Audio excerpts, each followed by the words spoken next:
still don't see why you want to ruin this dress. I'm not going to ruin it. I just want you to shorten it. They're wearing them short this year. Okay, I'll shorten it. All right. Viv, I don't want you to cut it. I just want you to turn the hem up. They might be wearing them long next year. Turn that big hem up. It'll be up under your chin. Oh, come on now, Viv, do it for me. I fixed yours the way you wanted it, skin tight.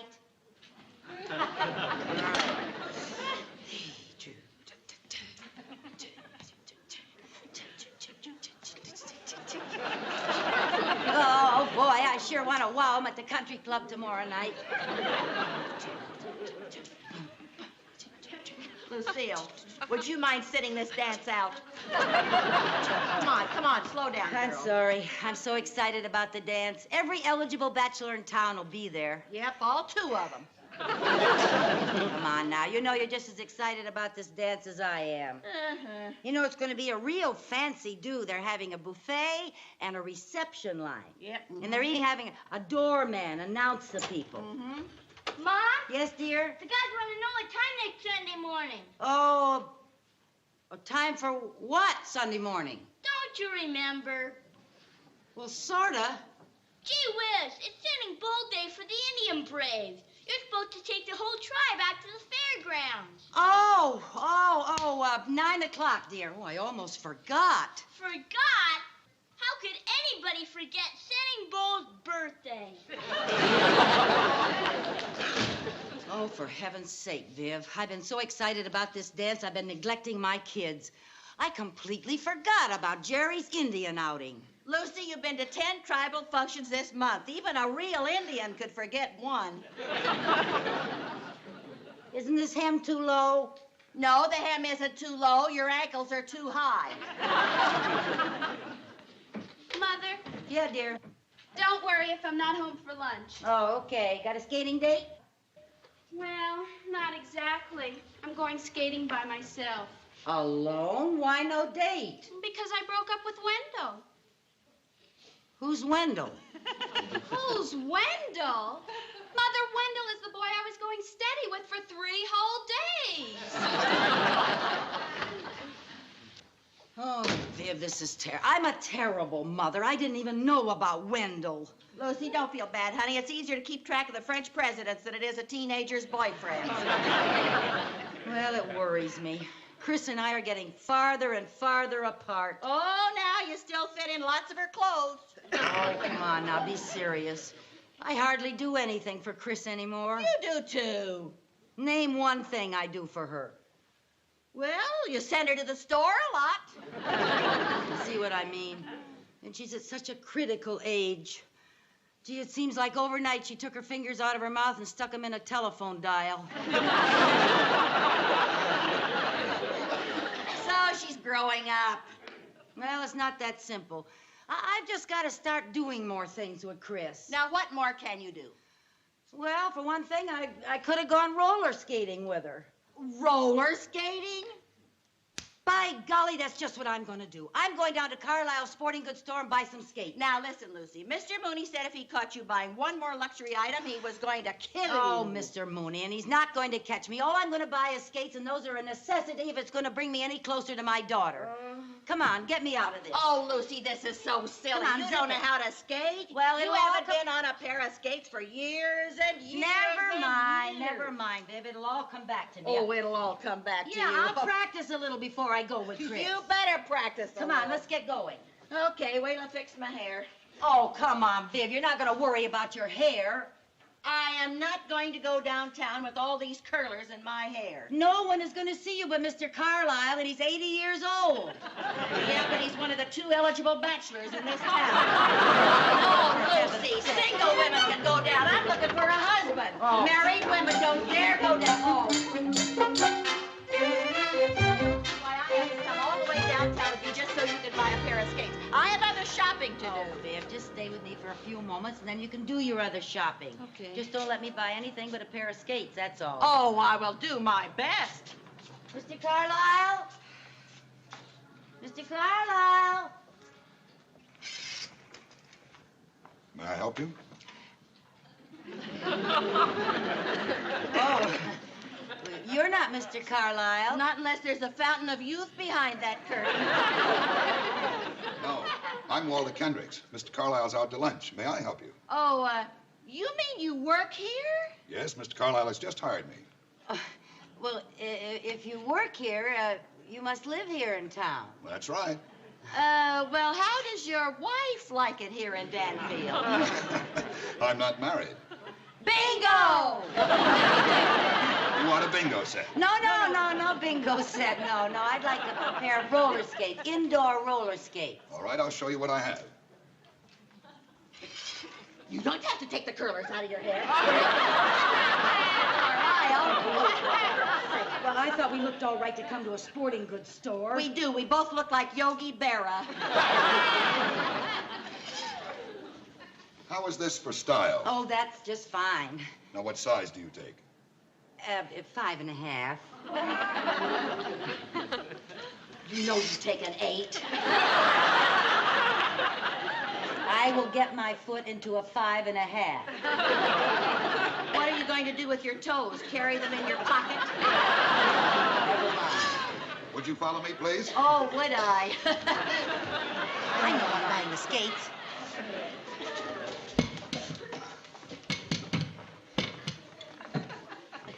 I just want to watch. Let's try these.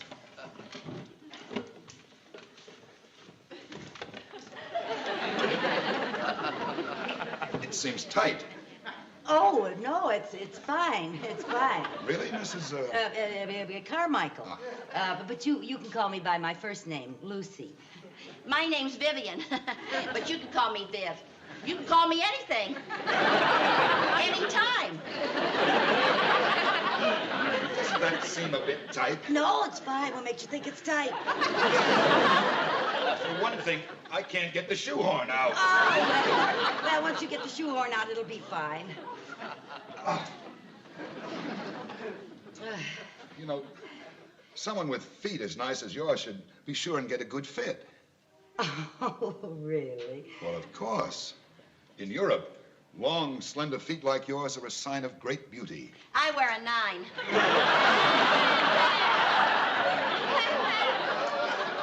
Double X. She stamps out fires. Let's try another pair.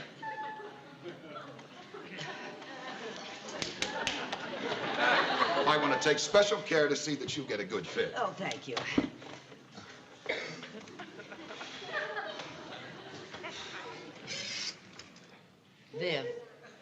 Viv, haven't you got some other shopping to do? Yes, I have.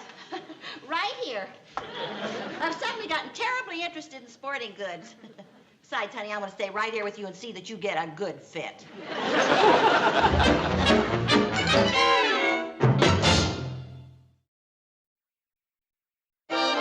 How much is it, Walter?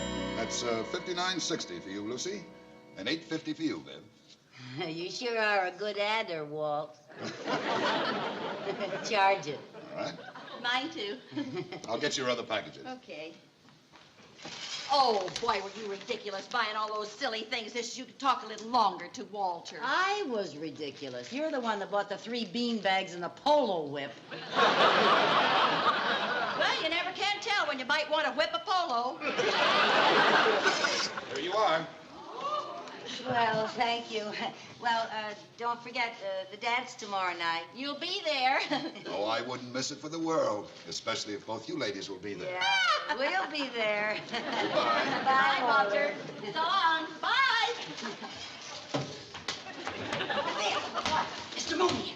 Mr. Mooney! If he sees me with this stuff, he'll clobber me. And he'll use me for the club. Oh, yeah. We gotta hide. Where, Lucy? He's coming now.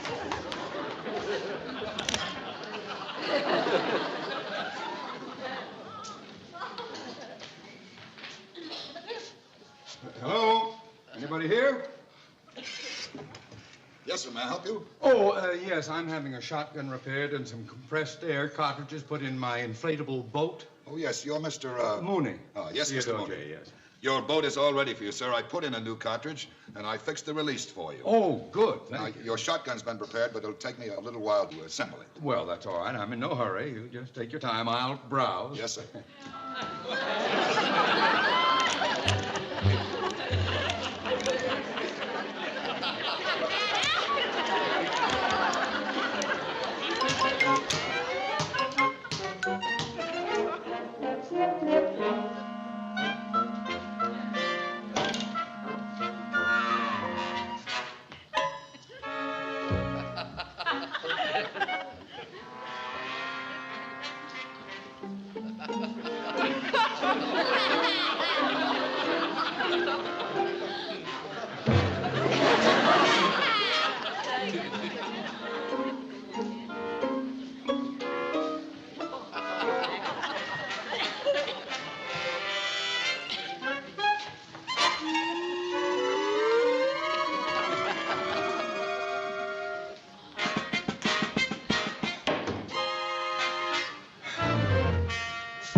All right, Mrs. Carmichael. How'd you know it was me? Smokey the Bear told me. And I see you have Bullwinkle with you. That's a pretty sneaky way to catch us. You know, we're both susceptible to a mating call. What are you doing in this store? I wasn't buying anything. I was just window shopping. Oh, the last time you went window shopping, you bought everything, including the window. Well, not she's this just time. looking this time, just looking Yeah, just around. looking and dreaming of the time I'd have my allowance again. Yeah, we gotta go. See you. Bye, bye. Ladies, don't forget your packages.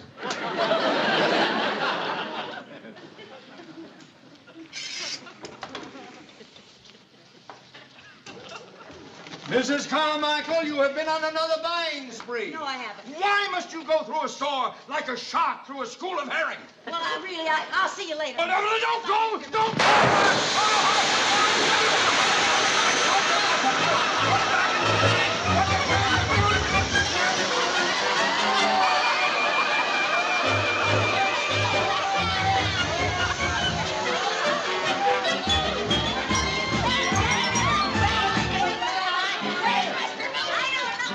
Come on, let's get out of here.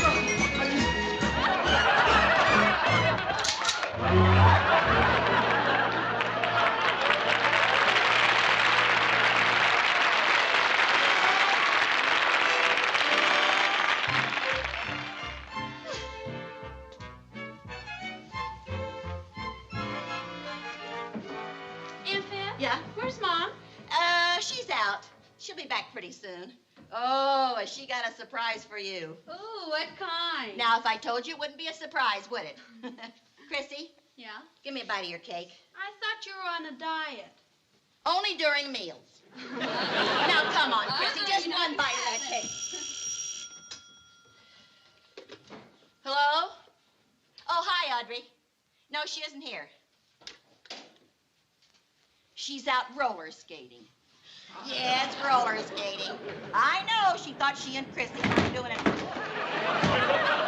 Audrey, there's some of those kids are throwing rocks at the door again. I'll see you at the dance, huh? Okay. Yeah, tonight. Okay, bye-bye. If you throw one more rock at that door, I'm going to tell your mother and your father. I have to...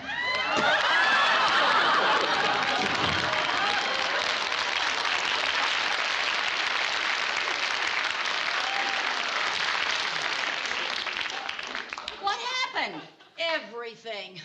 Why have you got your skates on? Because I couldn't get them off. My feet are so swollen. So's everything else. Oh, I was silly to try this. Oh, it didn't all come back to you, huh? Nothing came back to me but the falling. Where does it hurt, honey? Name it, it hurts. My arm hurts, my leg hurts, my ankle hurts. Oh, and boy, does that hurt. Wait a minute, I'll fix you some pillows. How did you get home? I drove home. Boy, you haven't lived till you shifted gears in roller skates. Oh, honey. You shouldn't have driven. Well, what else could I do? I couldn't stand still in one place long enough to hitchhike. There you are. Now, sit. Oh, Lucy, oh, boy. how'd you like the new roller skating rink? I hear it's beautiful. I wouldn't know. All I saw was the ceiling. I crashed into everything there was there, including the popcorn machine. Poor little thing. Come on, let's get those skates off. Ah, be careful, be careful. My feet are very unhappy. Oh, I'll bet they are. Oh, You know, when you get these tight shoes off your ankles, they're gonna swell up like balloons. I know. Oh, Lucy, it'll be days before you can squeeze your feet back into shoes again. Hold it. Why? No shoes, no dance tonight. So? No dance, no Walter Kendricks. Oh, that's right. Oh, you poor little thing. You're going to have to miss the dance. Hold it. I'm not missing anything. So long as I keep these shoes nice and tight, it'll keep the swelling down. Well, you certainly can't go to a dance with skates on. Well, I can't go with shoes on. Well, you certainly can't go with skates on. What'll the people say when they see them? What'll you say to them? Will you say, I happened to be in the neighborhood, so I just sort of rolled in? Hold it. I'm not going to say anything because they're not going to see them. What do you mean by that? Did you take up the hem on my dress? Certainly I took it up. Well, lower it.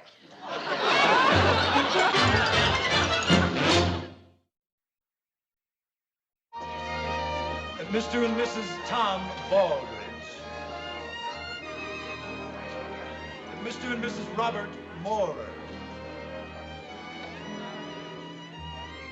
Mrs. Lucille Carmichael.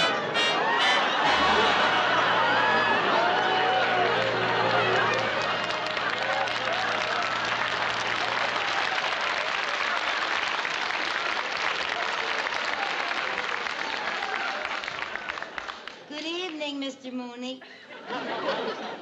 Well, Mrs. Carmichael, that was quite an entrance. Even for you. Well, I have on some new shoes, and they're rather slippery. New shoes, how much did they cost? Oh, Mr. Mooney, can't you forget about business even for one night? For heaven's sake. Where's Mrs. Mooney tonight? Oh, she couldn't attend. She had to go to a karate class. I didn't know that she was taking karate. I didn't either until the other morning at breakfast. She chopped me. Well, if you'll excuse me, I'll go to the buffet table. I'm a buffet buff, you know. Mrs. Vivian Bagley. Hello. Good evening. Good evening. Good evening. Hello, Mr. Mooney. Why didn't you wait for me? How did I know it was downhill all the way from the parking lot? Have you seen Walter Kendricks? I came in here so fast, I didn't see anybody. Oh. Listen, let me lean on you, will you, Viv? Okay. Hi there. Oh, there's Walter. Where? Where? Warn me before you move. Hello, Walter. Excuse Hi, me. Walter. Hello, Vivian. Hi. Hello, Lucy. Hello, Walter. How about a glass of punch? Can I bring you some? Oh, I'll go with you. Oh, that would be... How about you, Lucy? Well, no, I'll stay here with the pole. I mean, I'll stay here by the pole. I'll just stay here. That's nice. Come on, Walter, let's go. I don't really like to eat at night, but a buffet. Oh, what do we got? What do we have, huh? Oh, look at the meat. Oh, look at the ravioli and ham and all of that marvelous stuff. I thought I would join you after all. Say, why don't we have something to eat while it's not so crowded? Oh, that's a good idea, yes.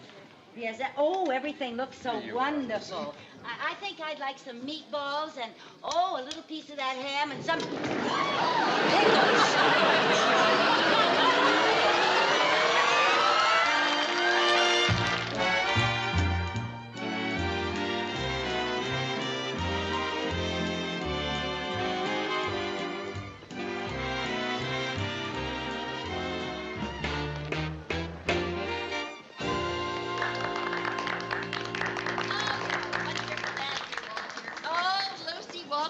most wonderful dancer. How about a dance, Lucy? You haven't danced all evening. Oh, well, thank you, Walter, but I'm really not in the mood. Well, can I bring you a cup of punch? Oh, that would be nice. All right. Excuse Thank me. you. Do you have to dance every dance with him? Oh, don't be such a sorehead. I've only danced 5 dances with him. Some pal you are. Just because you know I can't dance, you're monopolizing him. Oh, okay. I'll find somebody else to dance with, and you sit this one out with him, all right? Thank you. All right. Mr. Mooney. Mr. Mooney. Would you like to dance? Why, yes. Do you know someone? I meant me. Oh, I'm sorry. Don't mind.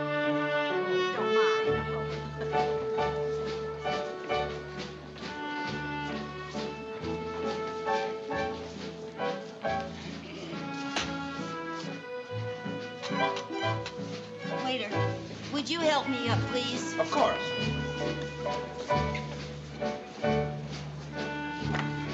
Thank you. Oh, waiter!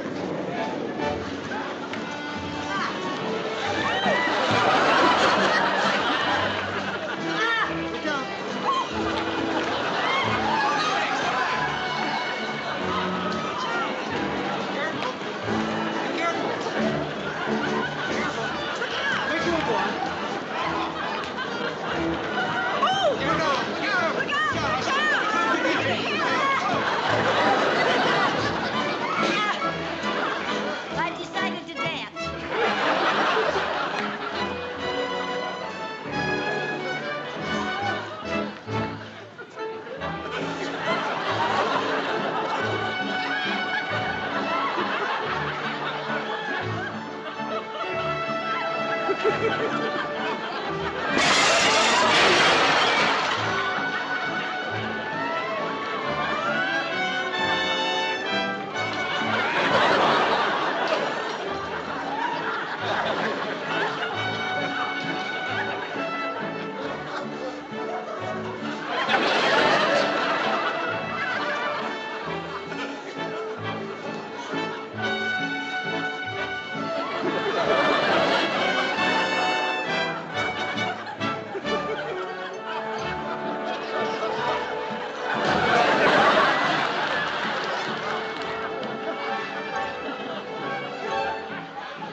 When did they put in that fish pond?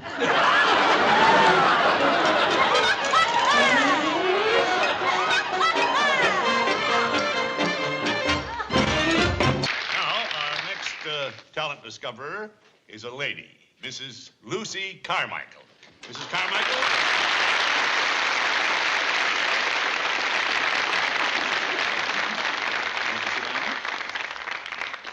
Now, tell us something about yourself, Mrs. Carmichael. I'm a housewife and I have 2 children. No, sorry. It's not necessary to get that close to the microphone. Just Oh. sit right here and we'll talk normally, right? Oh. Now, tell us about this new talent you discovered. Well, I discovered my new talent in Mr. Krause's butcher shop. Well, That's very unusual, finding a star in a butcher shop. Well, I noticed that whenever I went into Mr. Krause's butcher shop, he would shake hands with all the customers and catch frankfurters in his mouth. Mr. Krause? No, his dog. I see. Mr. Krause has a trained dog.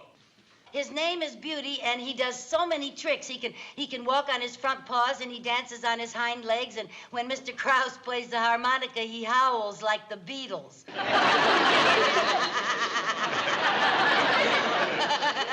Yeah.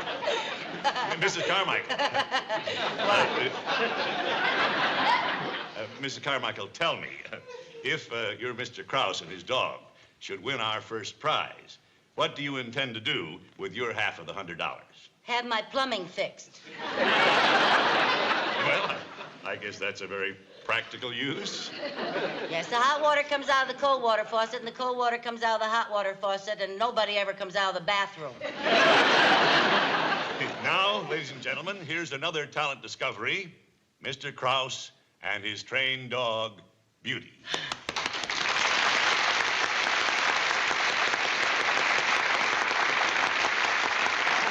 Now, for his first trick, Beauty is going to shake hands with his trainer. Go ahead, Mr. Krause. Beauty, shake hands. Shake hands. Shake hands. What's the matter, Mr. Krause? You having trouble? Maybe it's the lights and everything. The people, it makes him feel strange. Yes, I it suppose. could make him. Yeah, it made me feel strange. I feel fine now, but I can imagine what it's doing to the dog. Try it again, Mr. Krause. Yes. Shake hands. Shake hands. Oh, he went through his legs. Did you see that? Thank you very much, Mr. Carmichael. And now, ladies and gentlemen, And now, I'd like to have a ladies word. and gentlemen, Beauty will show how a courageous dog can help a whole community battle crime. Wait till you see him do this. Yes. Now, the That'll be dummy that they are bringing in is supposed to be a burglar. Now, watch how the dog attacks the burglar at the command of his trainer. Go ahead, Mr. Krause. Watch this now. Yes, Attack the burglar. Attack the burglar. Get him!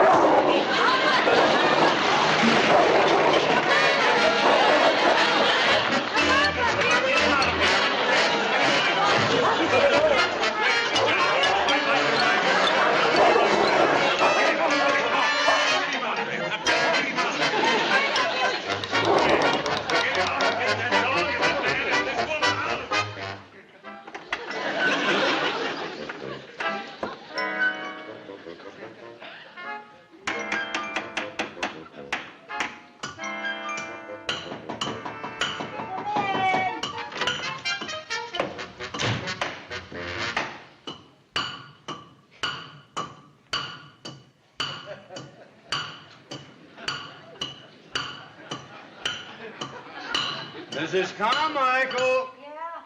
if you've finished playing the Anvil chorus, would you explain the emergency that made you drag me away from the bank?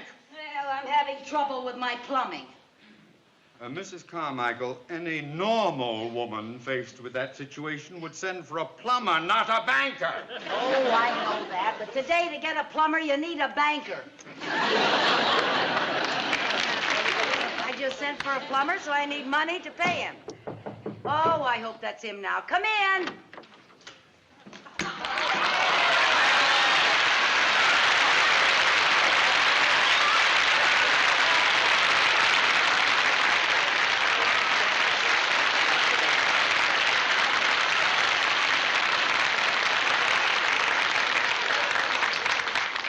Oh, boy, am I glad to see you. I have had such a time. I don't know what's wrong here. I've been trying to fix it myself. What's the matter, lady? Haven't you ever seen a plumber before?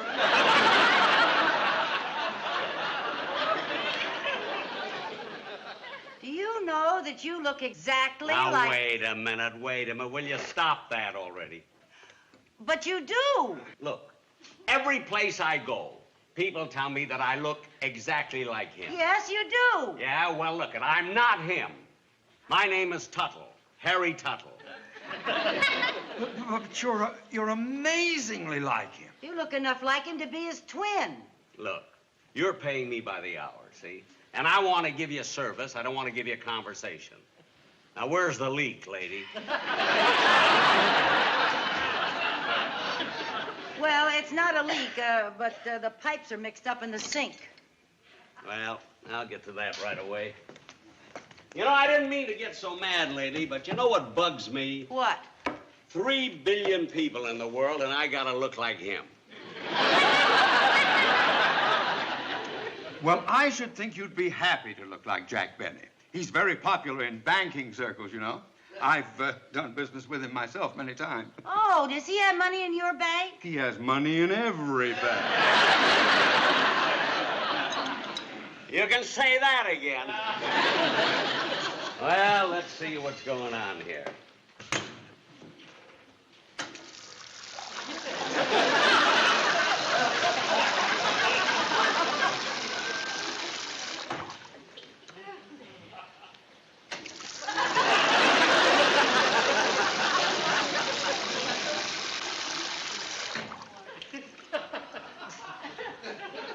You know, that's very unusual. What happens if you turn on both faucets at once? I don't know. I never tried that. Let's see.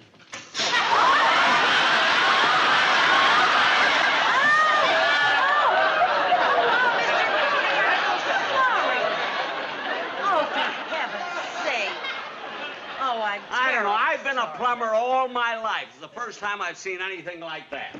How can anything like this work? Oh, Mr. Tuttle, turn it off! Mr. Tuttle, turn it off! Oh, dear. I just don't know what to say, Mr. Mooney. I'm so sorry. Just say goodbye. I'm leaving. Now, Mr. Mooney, what about the money for the bill? Tell him to send the bill to the bank.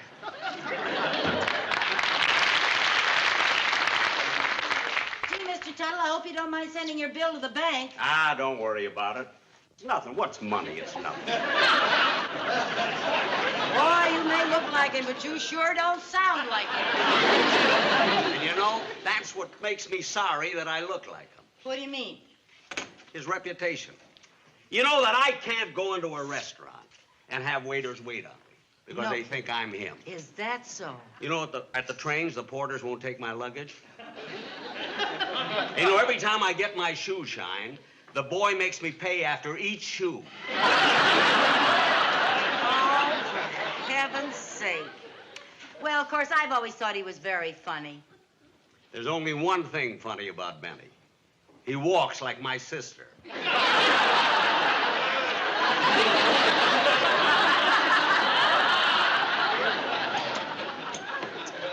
Well, of course, I've always enjoyed him very much. You've enjoyed him because he hasn't ruined your life like he's ruined mine. What do you mean? I'll tell you what I mean. You know that I can't even get a driver's license on account of him? Why not? When they give me an application, every time I put down my age, they throw me out. Why? Because I'm really 39.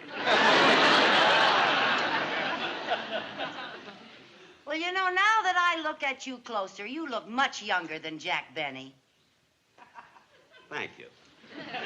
But you know why they think you both look alike? Why? Because you both have blue eyes. Mine are bluer. Lady, hand me that plunger, will you, please? Sure.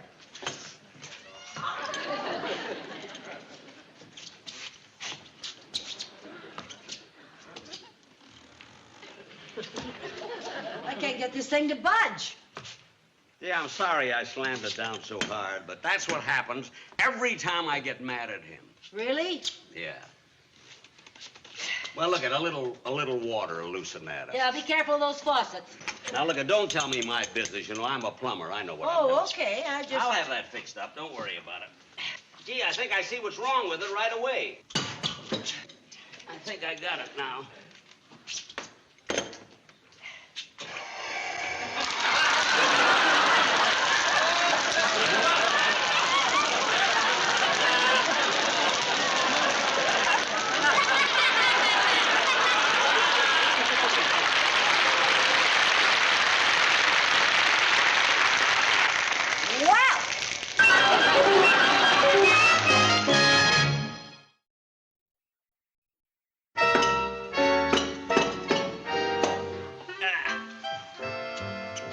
I think it's all right now, lady.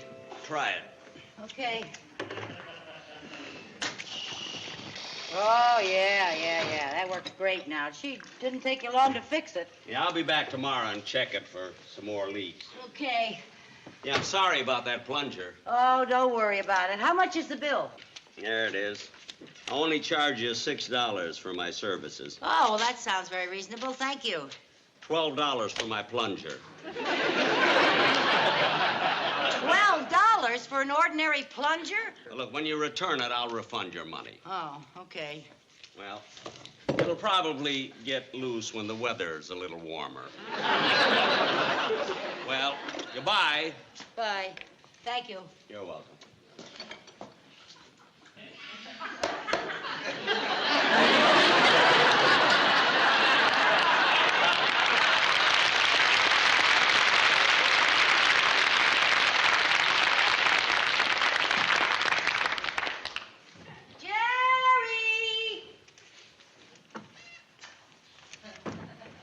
Yeah, Ma? Honey, will you go out in the garage and get that big crowbar for me? Okay. Hey, Ma? What, dear? Can I play with this? Yeah, go ahead.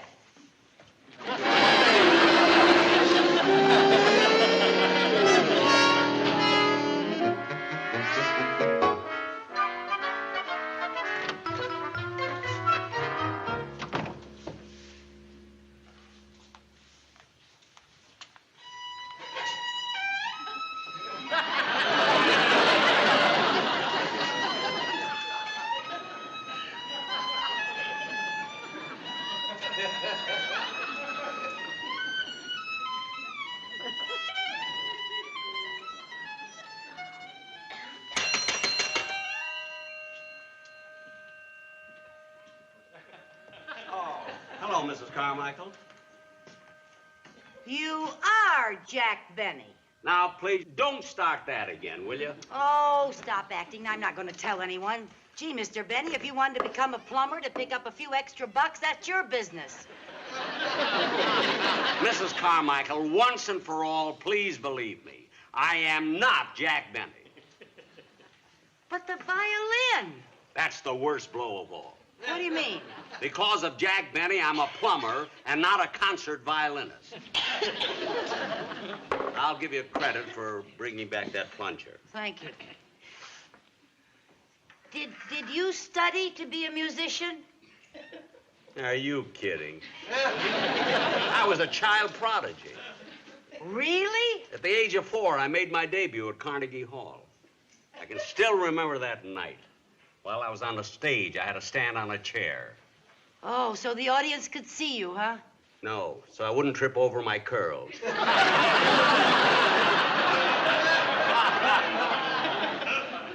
As a child, I was a violin virtuoso. But as I grew up, I began to look like him. By the time I reached maturity, I was finished as a musician. But I just heard you play. You play beautifully. I know. That's not easy when your hands are in water all day. I still shudder when I think of my symphonic debut as a grown man. What happened? It was at the Philharmonic. I remember I walked to the center of the stage and I fell flat on my face. You tripped over your curls? No. I mean, the audience laughed at me because I looked so much like him. Oh. They made fun of me. Oh, that must have been very embarrassing. Yeah. I'm not used to having people laugh at me.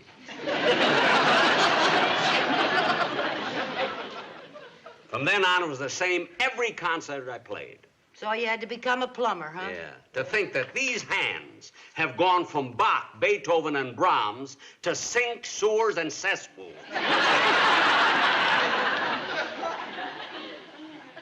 Well, have you ever tried to change your appearance so you don't look like him? Yeah.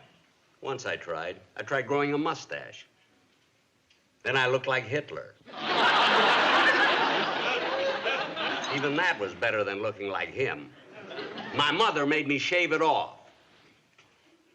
She's saving it with my curls. Well, have you ever tried a beard? A beard? Yeah, you know, lots of musicians wear them. Skitch Henderson, Mitch Miller. Yeah, but I'm afraid I'm the nervous type. I'm afraid with a beard I'd be scratching all the time. Oh, don't be silly. Do Skitch and Mitch itch? You know, it's very difficult starting a musical career all over again. I wouldn't know where to begin. Hey, I would.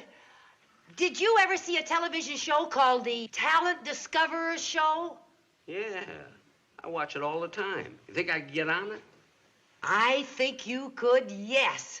Now, don't you worry about a thing. It may take a little doing, but I'll do it. I'll take care of all the details. You are going to be on their next show.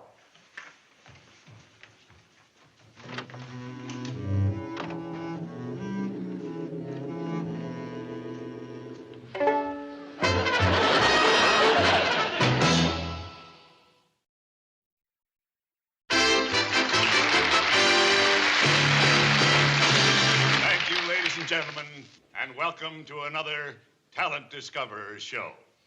Our first talent discoverer this evening is a young lady, Miss Lucretia Carmucci. Miss Carmucci.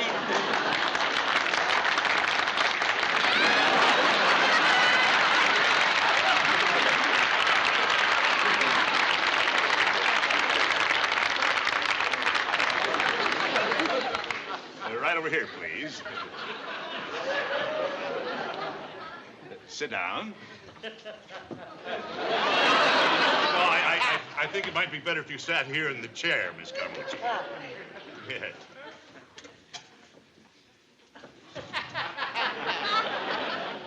Well, now, before you tell us about the talent you've discovered, I wonder if you'd like to tell us a little bit about yourself. Ah, that's nice. My name is Lucretia Carmucci, and I'm a no marry. I don't marry anybody. What's the matter, you? I'm sorry, Miss Carmucci, but I must say you look vaguely familiar.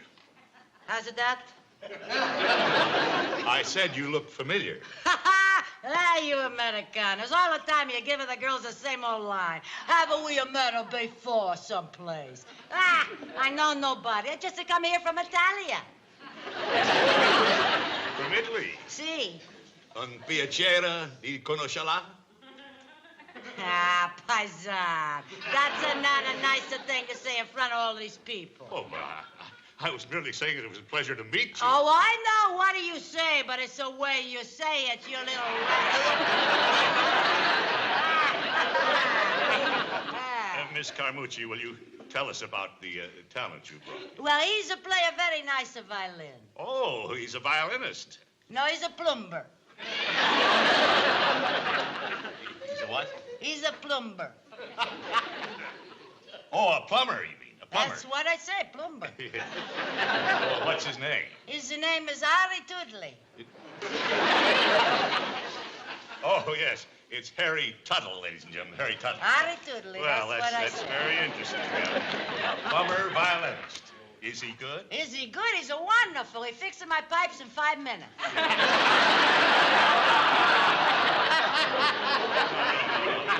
I meant as a violinist. Oh, well, why you no give him a listen and find out, huh? Well, fine. That's very good. What is he going to play? He's going to play a nice arrangement of Gypsy Artists by Sarasetti. Oh, fine. Ladies and gentlemen, Miss Lucretia Carmucci's talent discovery, Mr. Harry Tuttle.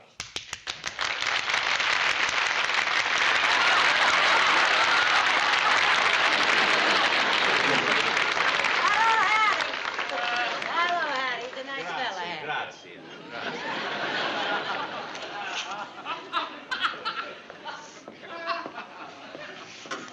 How do I look? You look wonderful. Don't be nervous. Grazie. Prego.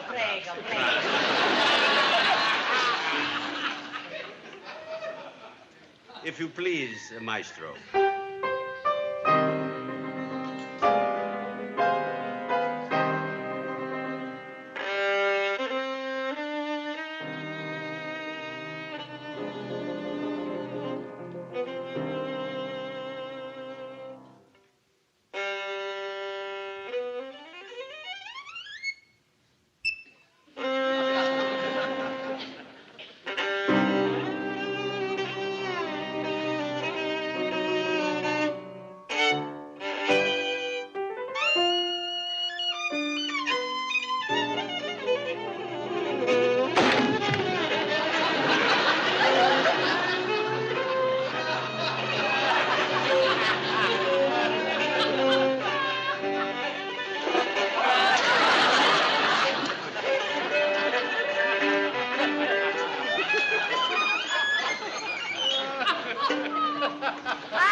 No. I'm afraid I can't make it today, Audrey. I'm expecting the plumber. Yeah, I did have my pipes fixed, but he's coming over this morning to check on them. Well, I'll see you tomorrow at the... Oh, that's him now. I'll talk to you later. Bye-bye. Good morning. Good morning, Mrs. Carmichael. You're not angry at me, are you, Mr. Tuttle? Nah, I should say not. You know, thanks to your getting me on TV, offers have been pouring in all morning. Oh, for concerts and nightclubs? No, kitchens and bathrooms. Well, I better take a look at this now. You only got offers to do plumbing, huh? Yeah, but I've had so many offers, I'll be the happiest plumber in town. Oh. I've gotten so much business, I even had to hire an assistant. Oh, is that so? Well, that's nice. It sure is. I'll get her. Hey, Irving! Irving, bring in my tools.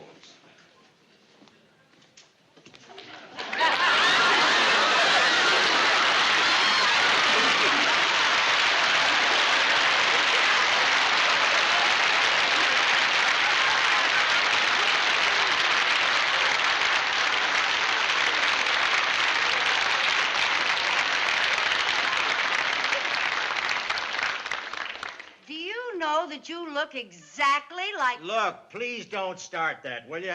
Where's the leak, boss? Right over here.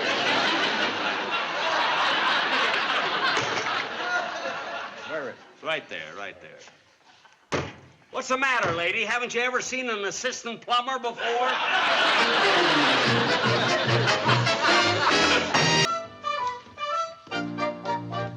Anyone for tennis?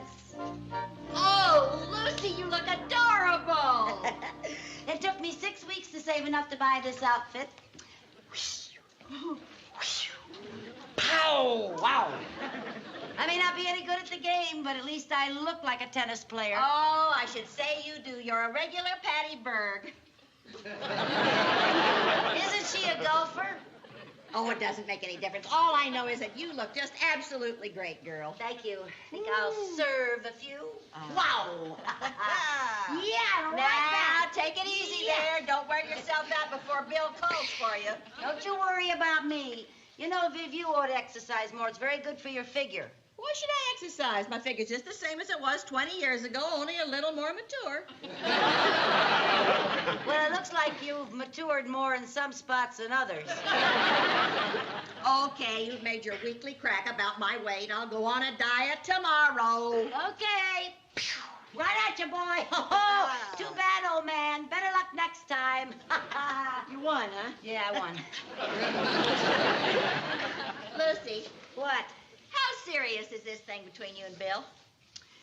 Well, because of him, I'm playing tennis. I've gone duck hunting with him. I'm taking golf lessons. Tomorrow night, I'm going bowling. And next week, if he asks me, I'm ready for ping pong, polo, or pole vaulting. Sounds like you like him. Well, no gal's gonna break in a new set of muscles every day for a man she doesn't like. That's true. There he is. No, I want to get it. You get in the kitchen. Why should I go in the kitchen? I want you to make an entrance. Oh, for Oh, heaven's come on now, make sake. that entrance. You just look marvelous. Hurry up.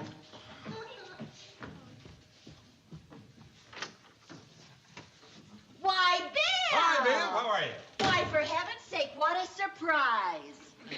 Didn't Lucy tell you I was coming? Oh, no. Lucy never discusses her dates with me. Are you going to play tennis? What else? Oh, sure. I'll call Lucy for you.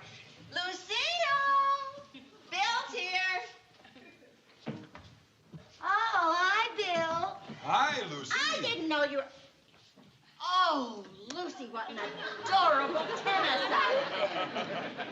Lucy, you look great. Well, thank you. Oh, aren't you the sneaky one, keeping it a secret from me while you made it? Yeah, it's just a little something that I whipped up last night. Come on, Bill, or we'll be late. Oh, no hurry. I've got a court reserved for 6 hours. 6 hours?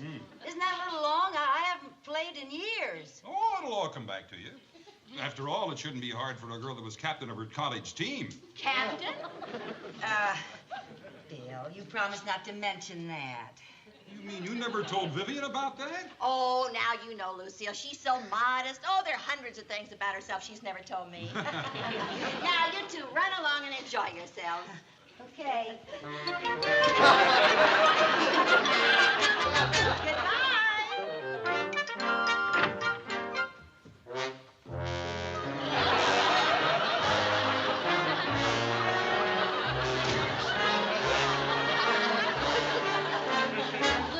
Lucy, are you all right?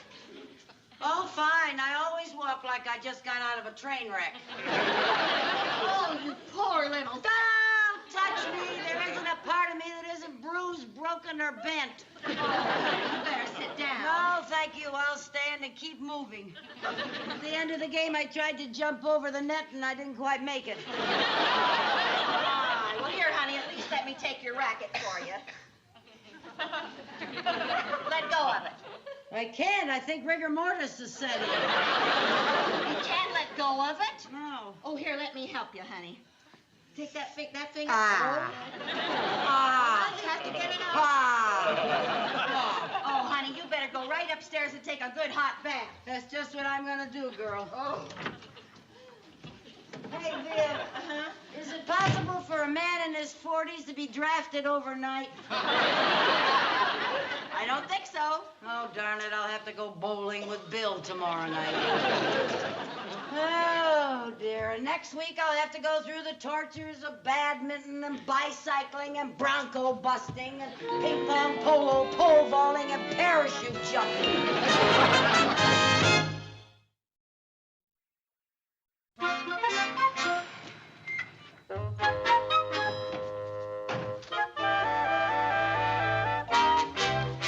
Hi there. Well, how did it go? How did what go? The bowling. Oh, the bowling. Oh, not bad. We bowled 17 games. What was your best score? 11. I made 2 strikes, but one of them didn't count. It was in the next alley. Where's Bill? Oh, he'll be right along. He's taking one of his athletic friends home. Oh, let me hang up your coat, honey. Why are you carrying that bowling ball? What bowling ball? Oh, that bowling ball. Why are you still holding it? I'm not holding it. It's holding me. I can't get my fingers out. Oh, that must have been a little rough trying to bowl with that thing stuck on your hand. You could have gone right down the alley. That's how I got my second strike. You mean that? Yeah, you haven't lived till you belly whop down a bowling alley. Oh, honey. Come on, stand up. Let me take it off of you. Can you do it? Can you get up? Oh, dear. Come on, Lucy. You'll I'll have to help, you. Viv. There you go. Now I'll take it easy. Take it real easy, girl. Okay. Ah. Ready? Ah. Ready?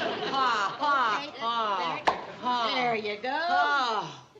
Oh, that feels wonderful. Where's my arm? There it is. Oh, thanks. Lucy, if I were you, I'd just stay in bed all day tomorrow. Oh, I can't. He's taking me skin diving. Skin diving? Yeah, skin diving. Oh, Lucy, honestly, you have to be an expert swimmer to go skin diving. Yeah, well, Bill thinks I'm an expert. Now, don't tell me you told him that you swam the English Channel. Well, yes, but just one way. Oh.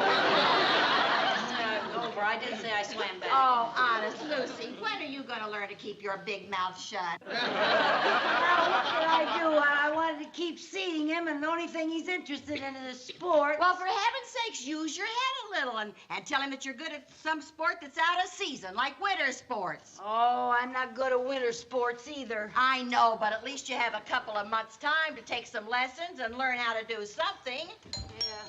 Now, winter sports. Let's get him interested in winter sports. Hi, Bill. Hi, Viv. Well, Eddie loaned me his scuba diving suit, so everything's all set for tomorrow morning. I'll pick you up bright and early. Good, good. I'm looking forward to our skin diving date. Yeah, so am I. Oh, say, you do have a wetsuit, don't you? No, they're all dry, but I'll soak one overnight.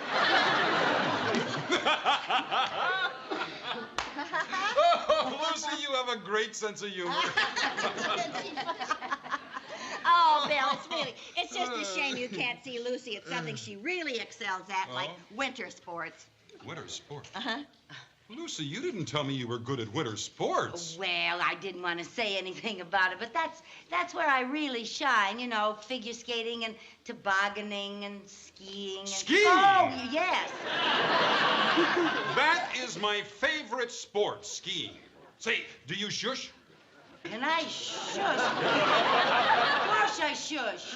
Good, good. Oh, and I love the slalom course. Do you slalom? Well, you should see me doing my slalom. Oh, it sure is too bad there isn't any snow now. Hey, but there is. Where?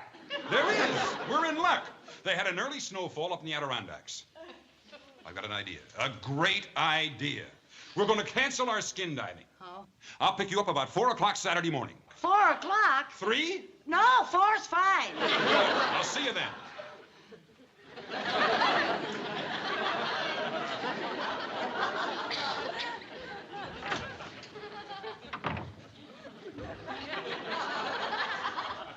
Lucy, are you mad at me?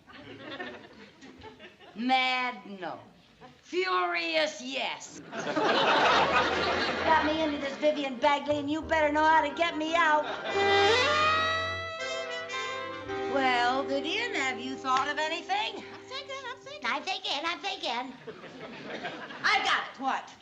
Tell him that you can't go skiing with him because you've got a broken leg. How can I fake a broken leg? Who said anything about faking it? Well, thanks loads. I was thinking. Well, I'm just going to have to go skiing, that's all. Oh, Lucy, you've never been on a pair of skis. You can't go skiing. So I'll get an instructor. I have until Saturday. Where's that telephone book? Oh, do you know how long it takes to learn how to stand up on a pair? Get the door. Oh, hi, Mr. Mooney. Good evening, Mrs. Bagley. Oh, hello, Mr. Mooney. It's nice to see you. Is this a social call? Are you kidding? Mrs. Carmichael, for the last 2 months, I've been trying to get you to fill out these insurance policies. Now, will you please do it? Okay, just leave them here. I'll be busy for the rest of the week. I'll sign them Monday. Monday, you will be in traction. Traction? Oh, she's thinking of going skiing, and she's never been on a pair of skis. Will you be quiet? You're going skiing? Oh, my favorite sport.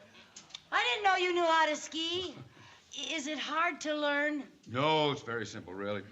Any normally intelligent person can learn to ski in just a few lessons. I can't? I said any normally intelligent person. Oh. Are you a good skier, Mr. Mooney? Well, in my younger days, I used to be an instructor at Lake Placid.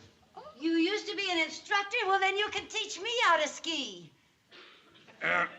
Mrs. Carmichael, I'm going to be very busy for the next 7 years. Oh, now, Mr. Mooney, you gotta help me. It's very important. Well, I'm sorry. I'm afraid I can't. If you don't do this, I'll never speak to you again.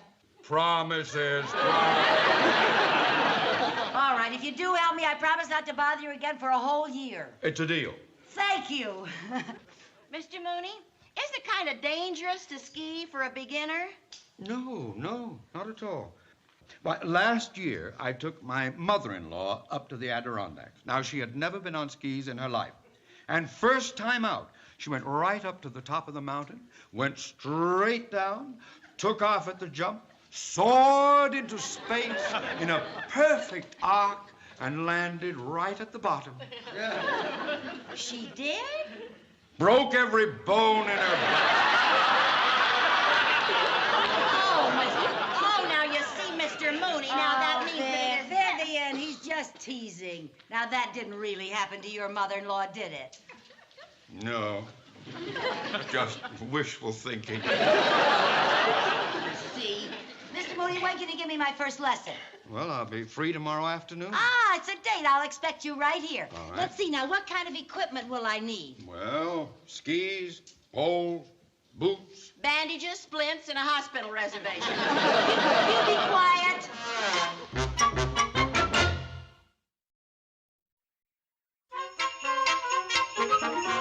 Here are these things, Mr. Mooney.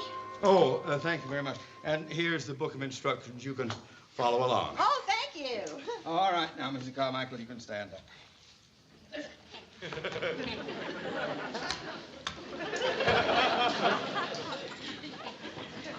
Here, Mrs. Carmichael. Here, let me help. Oh, thank you. There you are. Well, you certainly look like a skier. There you are. Oh, look, Viv, this is for picking up stuff that litter bugs leave. What's the matter? I'm sorry. Lucy, don't use those things until you know what they're for. Oh, I know what they're for. They're signal indicators. If you want to go right or left, you just do that. What happened? You polled me. Now, will you keep those things down by your side? I think I'll make some hot coffee for you two skiers. I'll get this out of the way, too, so you have plenty of room, Lucy, huh? Thank you. Okay, Thank you very much. all right. That's fine. All right, Mrs. Carmichael. You are now ready for your first lesson. Right. Now, you watch me. Yeah. All right. Now, first of all, you bend the knees. That's it. Bend the knees. Now, lean forward. That's it. Now, you keep flexing your knees. That acts as a sort of shock absorber when you're going over rough terrain.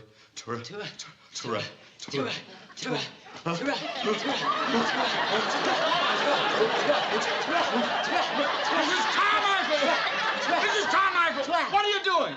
I'm doing the same thing you are. I'm looking for a handkerchief. I have to.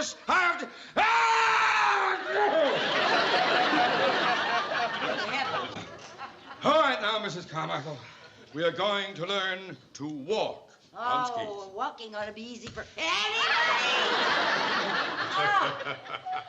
Oh, what are you laughing at? You look like a red-headed wishbone. Mr.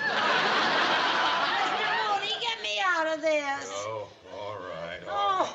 Now, bring your left foot back slowly. Bring it Bring back. my left foot back slowly? Bring it back. Push. That's the girl. There. There you are. All right. Oh.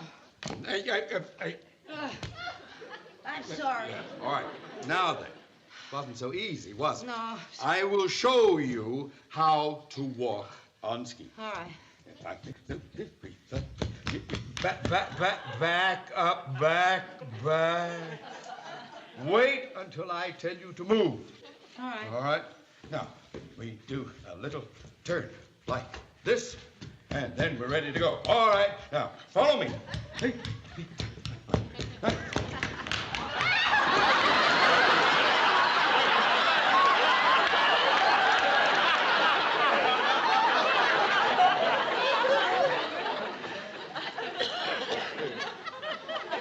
Get off.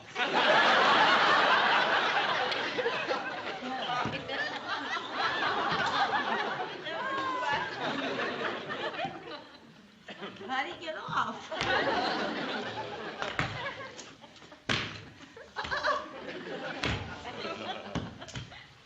There, I got off. All right. Let's go again. Look.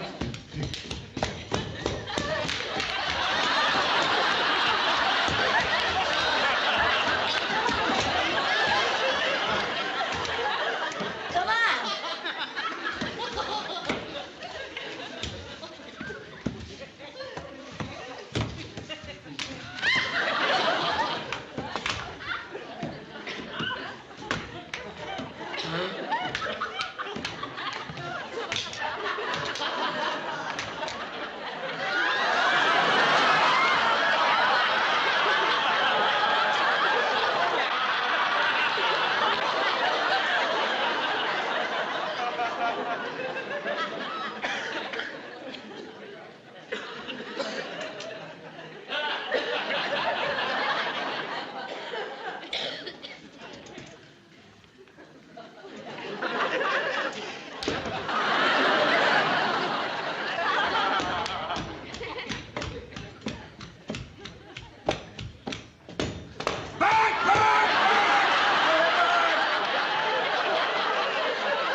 All right, Mrs. Carmichael, move over that way.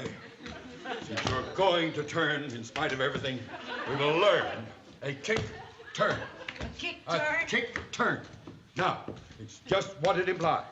You kick. We are going to the left now. And a kick turn. Put your left ski pole behind you, like that.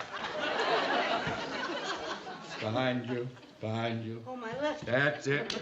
Now then, you kick the left foot up and forward, resting the back of the ski on the ground. Let it drop over to your left, like that. Then bring the other ski around. There we are. I'm sorry I hit you again. Mrs. Carmichael, Willie Mays would love your batting average. All right, finish the turn. Now.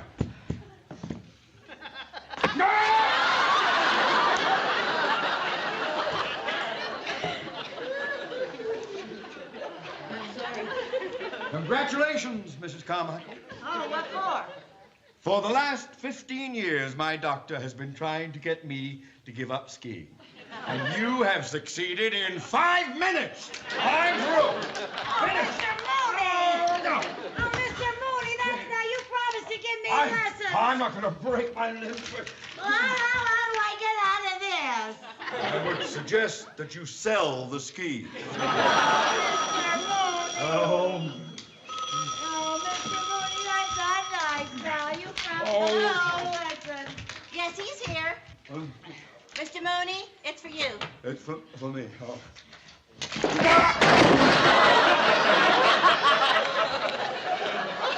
It's your wife. Hello, Irma. Yes, Irma. Right away, Irma. It'll be a pleasure. Yes. Oh, good news. Irma wants me to go with her to see my dear mother-in-law. Your mother-in-law, I thought you didn't like her. Compared to you, she is Rebecca of Sunnybrook Farm. Well, what about my skiing lesson, Mr. Mooney? Your ski... Now, there's the book, Mrs. Bagley. You carry on and take my advice. Keep at least 10 yards away from that woman.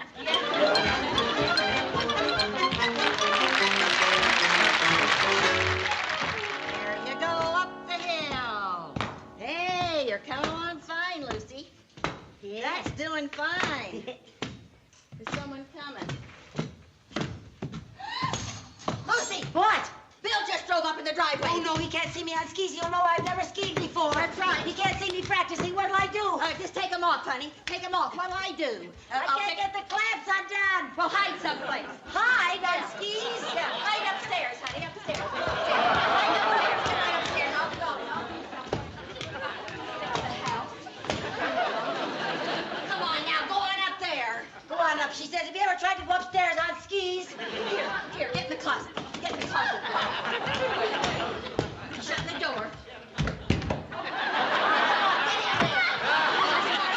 I can't get in any farther. Oh, the sofa. I can't get under the sofa, Bill. No, not under it. Here, you just back up. Now back.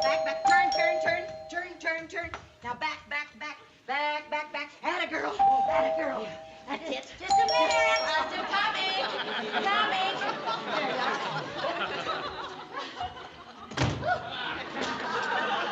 Hi, Bill. Hi, Viv. Hi, Lucy. Oh, hi, Bill. Hey, you look great in that ski Oh, outfit. thank you. I thought I'd try it on just to see how it looked. Oh, looks fine. Oh, here, I brought you these. Oh, just what I need. Well, thank you very much. I'll see you Saturday morning. Bye. Well, you better try those on. Try 'em on? Well, yeah, they may not be the right size. Oh, well, I couldn't try 'em on in the house. It's bad luck. Bad luck. Yeah, it's an old Scandinavian superstition.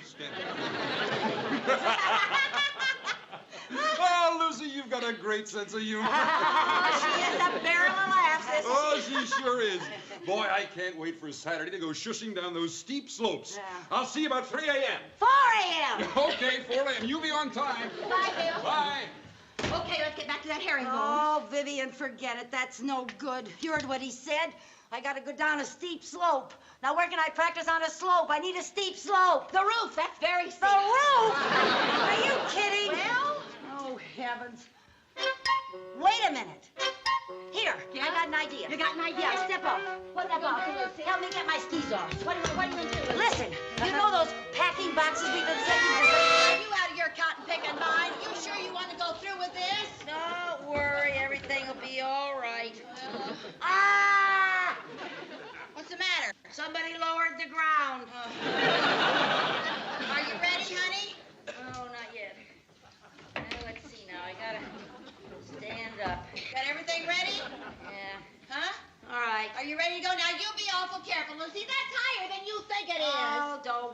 I gotta go down a steep slope.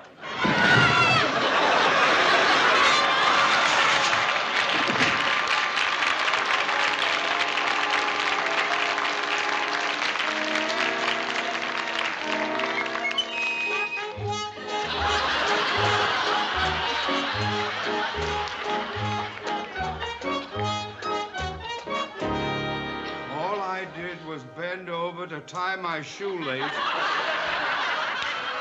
And Peter Pan came in for a land.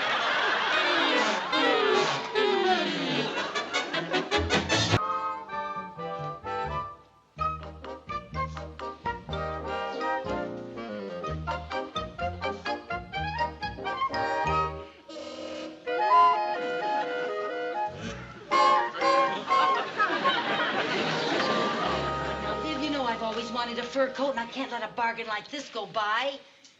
Look, only $110. Formerly $160. That means I save $50. If we keep right on walking to the supermarket, you can save $110. Oh. But this is such a bargain. I just gotta have it, Viv. Oh, bonjour. Bonjour. May I help you? Well, I really were just browsing. Well, of course. Would you like to see something in mink? Yeah, me. Well, Madam Fifi, we really didn't intend to buy anything, but, actually, that coat in the window does look interesting. Oh, madame, you could not have made a wiser choice. Why, this is the biggest bargain of our entire sale. As you can see, our price has been greatly reduced. Well, I'm not really looking for a bargain, but I'll try it on. Would you hold on to that for me, dear? I don't hold much stock in bargains as a rule, but we're just shopping today, you know. Oh, what kind of fur is this? Well, it's a sable-dyed mink-affiliated Oryctolagus cuniculus. Oh. What's a Oryctolagus cuniculus? It sounds like some kind of fish. Oh, mais no, madame. It's lapin. Lapin? That's French for rabbit. Oh. Oh, well, how does it look? Magnifique, madame. That's French for terrible, lady. The sleeve seems so short. Well, now, who did you make this coat for? Gypsy Rose Lee? Well, that can be fixed in no time. It was just so done temporarily. Oh. Oh, excusez-moi. Yeah. Viv, this is a bargain. It's rabbit. It doesn't look like rabbit. It couldn't look more like rabbit if it wrinkled its nose and said, yeah, what's up, You're just jealous because I saw it first. Oh. Now, look, I'm just going to play it cool. I don't want to seem too enthusiastic, and maybe I can get it for less than 110. You should. Oh, I'm so sorry I kept you waiting. Oh, that's all right. And now, do you want the coat delivered, or will you take it with you? Well, actually, this isn't what I had in mind. It's not really a very good color for me, and it doesn't fit me. It just isn't me. Oh, but madame, this coat is you. Why, it is so much you. I will let you have it for $105. I'll take it. Oh, that's playing it cool. Oh, and the $5 for repairing the sleeve makes $110.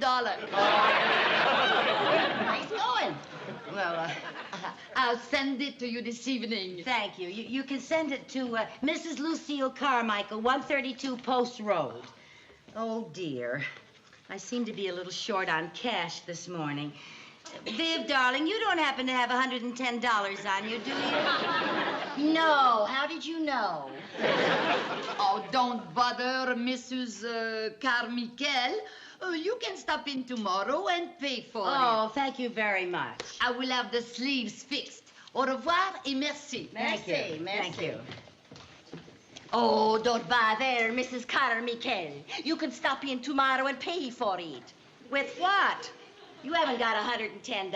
Oh. You haven't even got 110 carrots to feed that rabbit. I will the money, dear. Mr. Mooney will be happy to advance it to me when I tell him that I saved $50. On a rabbit? Oh, like I said, you're just jealous because I saw it first. Oh, well, let's go home and build it a hutch.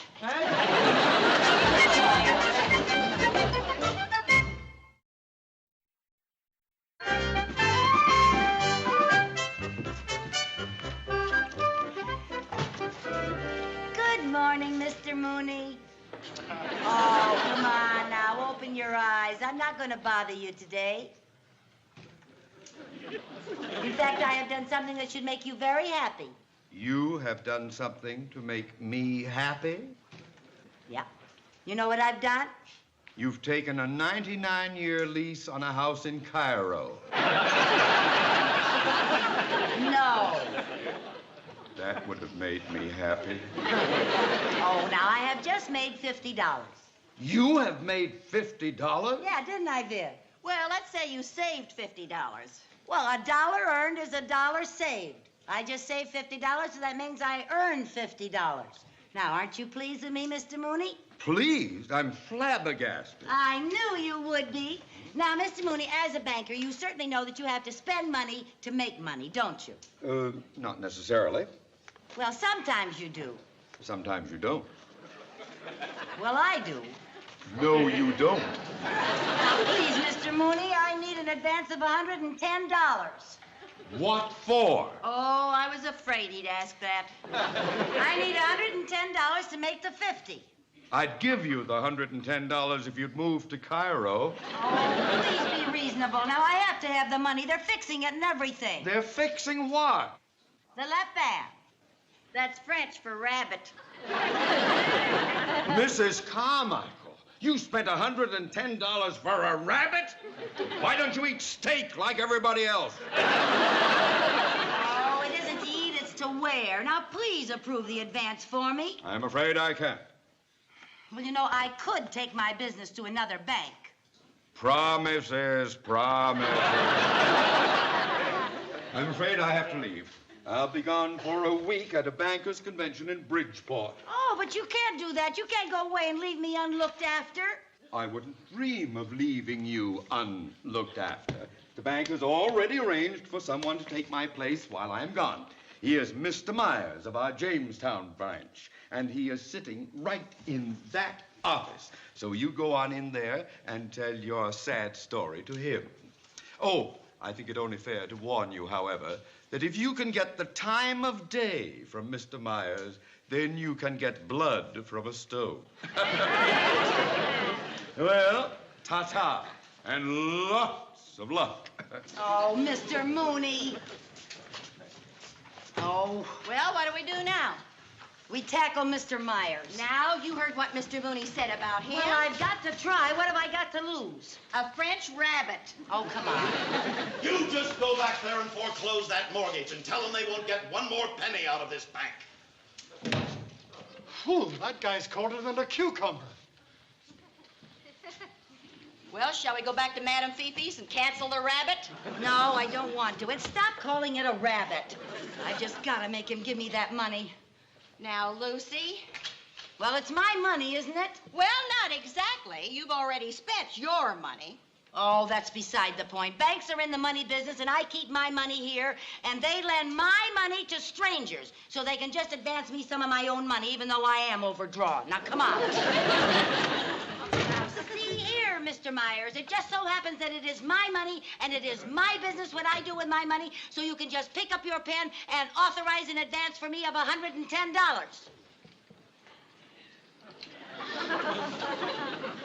I can't believe it's you! Mr. Mooney told me to watch out for a Lucille Carmichael, but I had no idea it was you. You didn't? Well, your name wasn't Carmichael when I knew you. What was it? Well, you weren't married then. Oh. I'm Vivian Bagley. Oh, how do you do? How do you do? You know, I knew you the minute you walked in. How could I ever forget that hair, those eyes, that face? We were good friends years and years ago. Well, I had an idea you'd met before. And you know, I'll bet Lucy knew me the minute she saw me. Would you like to bet $110? Viv, well, of course I knew you, Mr. Myers. Call me Vinny. Oh, Lucy, I can't tell you what a thrill this is. Oh, it takes me back to those glorious, glorious days. What days? Yeah, what days? At Lake Hiawatha. Lake Hiawatha? Well, I haven't been there since I was 14 years old. That's right. You were 14, and I was 17. And Mrs. Bagley, we were in love. Of course, it was just puppy love. But you know something? I don't think I ever really quite got over it. Did you? Me? Oh, no, I still love puppies. You know what I mean. You know, we used to walk around the lake holding hands. Yeah. There was a lake there. And we sat under a sycamore tree. Yeah, there were a lot of trees. Yeah. And we carved our initials on the tree. Oh? Do you remember the day we found the little rabbit? There's an opening if I ever heard it. Mr. Myers, I mean Vinny, I'd like to talk to you. Oh, Lucy, there's nothing I'd rather do than sit and reminisce with you. How about tonight? Oh, well, all right. How would you like to drop by about 8 o'clock? I'll be there. Oh, fine. Vinny. Yes? I need a teensy-weensy little advance on my allowance. $110. $110? Yes. Well, shall we discuss that tonight while we're reminiscing? Oh, all right. I'll see you later. Oh, Lucy. Yes? Do you remember the name you used to call me, Love Bug? Love Bug? No, that's what I called you. Oh. Don't you remember the pet name you called me? She'd better. Why, of course I remember. What was it? Oh, but, the pet name I used to call you, yeah. Don't you worry now, I remember it. Well, say it. Well, I don't want to say it in front of strangers. Besides, if I tell you now, maybe you won't come by tonight. I'll tell you later. I'll see you at 8. So long. Bye. Goodbye, Love Bug. Goodbye. I'll see you at 8. Lucy, Yeah? are you still down in the basement? It's almost 8 o'clock. I'm coming. Did you find any old diaries or any pictures or anything that'd give you a clue to his nickname? No, all I found was that green umbrella that I accused Audrey Simmons of keeping last year, and the yellow one I made her give me in return. Oh, Lucy, this is terrible. I have a feeling if you don't remember his pet name, you're going to have a rough time getting that $110 out of him. That's right. You know, I usually have a wonderful memory. I remember Lake Hiawatha. I remember the hotel. I remember big sycamore trees. I just can't remember him. Hey, I got an idea. What? I'll throw some nicknames at you. You see if any one of them rings the bell. Okay. How about that? Hurry up, though, because he's going to be here any minute. Cutie. No. Cuddles. No. Lollipop. No. Skinny. No. Tarzan. Tarzan. Now, really, Viv, does he look like a Tarzan to you? Well, not to me, but to an ape he might. This isn't going to work. We're No, going to have it to isn't. think of something else. What we need is a plan. And we need it fast. Hey! What? Listen. Yeah? A few minutes before 9, I will go upstairs. Yeah. And you get Vinny into the kitchen. Yes? And then when the clock strikes 9, you look startled and say, "What was that?" What was that? That's right. Then you run back in here, and I will be lying right there by the coffee table. Oh? Yeah, it will look like I have tripped on the stairs Yeah? and staggered all the way down here and hit my head on the coffee table. Yes? Now, I will be out, see? And when you see me, you bring me to. And you scream. Scream. Yeah. Oh, all right. I know you know how to scream. All right, then both of you rush over to me and bring me to. Yes? And you will discover that I'm all right, except I have amnesia. Amnesia? Yeah, I won't be able to remember a thing. I won't even know who I am. Oh, Lucy, do you think that'll work? Well, why not? I can't be expected to remember his pet name if I can't even remember my own. That is a wonderful plan. Now remember, on the stroke of 9, be you in the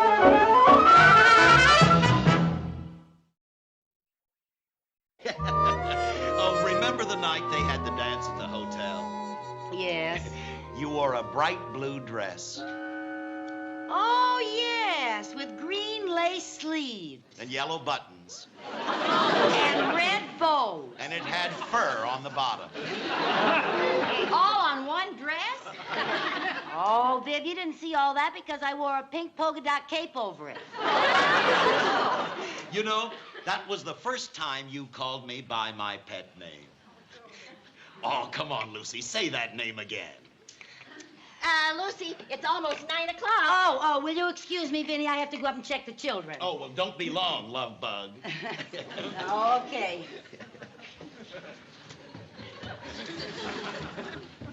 Benny, would you help me carry these things out to the kitchen, please? Oh, of course, be glad to. I just can't wait to hear her say your pet name. Oh, neither can I. Tell me what it is. Oh, I'd rather not. Oh, come on now. We're alone. I won't tell a soul. No, I want Lucy to have the pleasure. All right. I'll bet a nickel it was Dimples. You owe me a nickel. If you really want to bet, why don't you try Poopsie? Your pet name was Poopsie. No, you owe me a dime.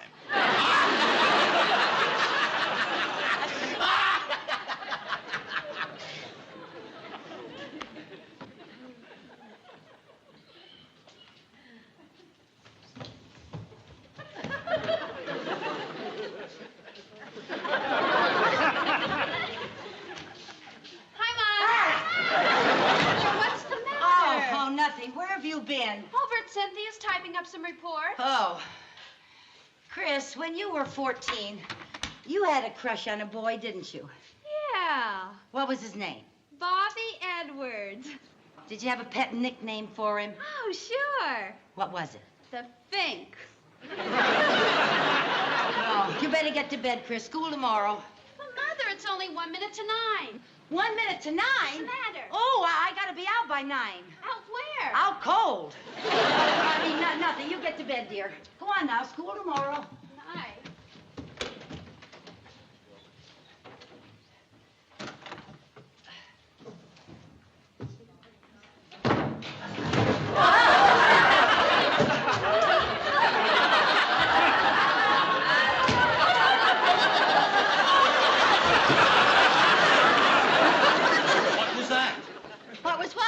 Well, it sounded like somebody falling.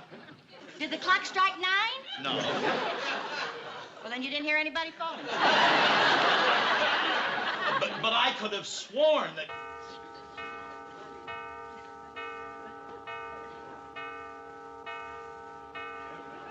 What was that? No, someone fell and hit her head on the coffee table. Oh, Lucy, you poor little... Where is she? Well, there she is. What's she doing over there? She's supposed to be over here. Oh, honey. Oh, she's unconscious. Oh, no. She's just lost her memory, that's all. Oh, how do you know? Oh, well, look at her. I know amnesia when I see it. Oh, I think we'd better get a doctor. Oh, no. She'll be all right in a few minutes. You just go out there in the kitchen and get me some smelling salts. They're in a little blue box over the sink. Yes. What are you doing over here? You're supposed to be over there. Here we are. Yes, that'll do it. Come on now, honey. Oh, I'll bet she can't remember a thing. Oh, not a thing when she comes to. Come on, dear. Here, Come on, hold these. honey. Yeah, let's Here, get her hold over these. on the couch. Let me get her Come out. on, honey. We'll sit you let's- over on the couch. Come on, honey. Oh, up you Oh, go. Up there the she daisy. There you go, honey. Now, come on. Here you go, dear. Right over here. Oh, isn't this terrible? She hit her head and lost her memory. Awful. Yes, there you are, dear. Right back there. Oh, here, honey. There you go. Where am I? You're home, dear. Who's home? Why, you're home, dear. Who are you? I'm Vivian Bagley, your best friend, and you and I live here together, dear. I never heard of you. Doesn't she remember anything? Who are you? Go away. I'm Vinnie Myers. Go away. Oh, don't pay any attention attention to her. Go now. away. She'll be all right in a few minutes. Oh, I think we'd better call a doctor. Oh, no, we can't you afford touch a doctor. me. I'll get a wet towel. Yes, get a wet towel. That'll help. Oh, you're just doing great. What are you going up there for? I want to go home. Oh, now, Lucy, you can cut out the act. There's just the two of us here. Where am I? Who are you? Oh, Lucy, come off of it. He can't hear us.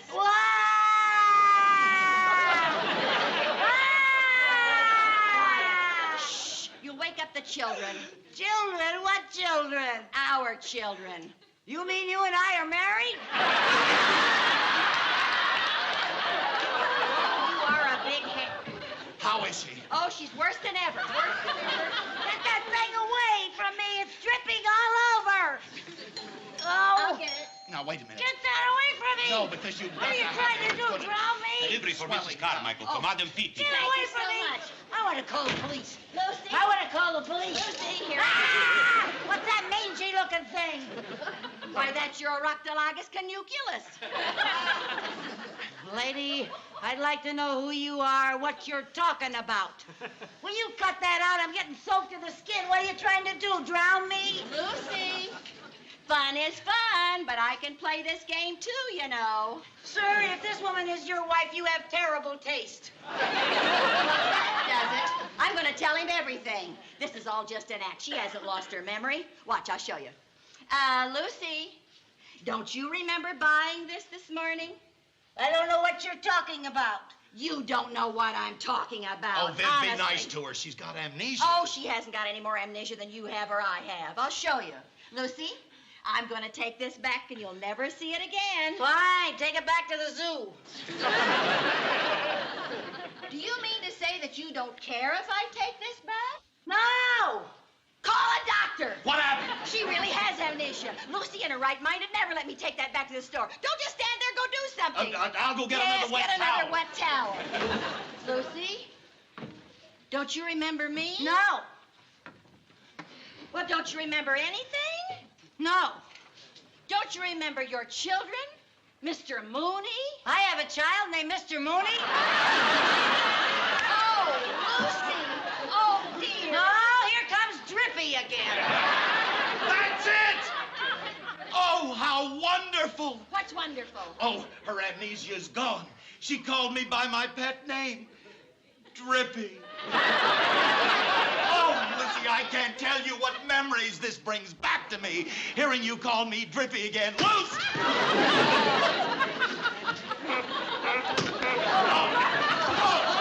Let's get her. Here, let's get her.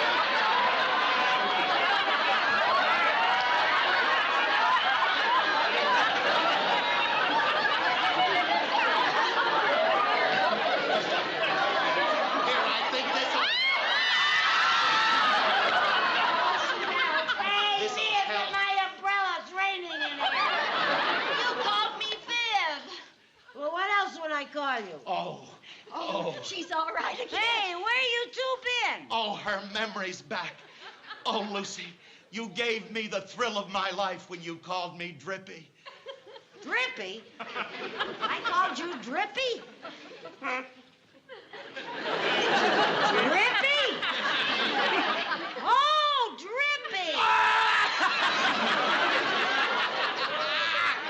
Oh, just hearing you call me Drippy again gives me goose pimples all over. Love bug. Oh, I was beginning to think you'd forgotten me. Oh, well, now, the minute I saw you at the bank, I said to myself, there's Drippy.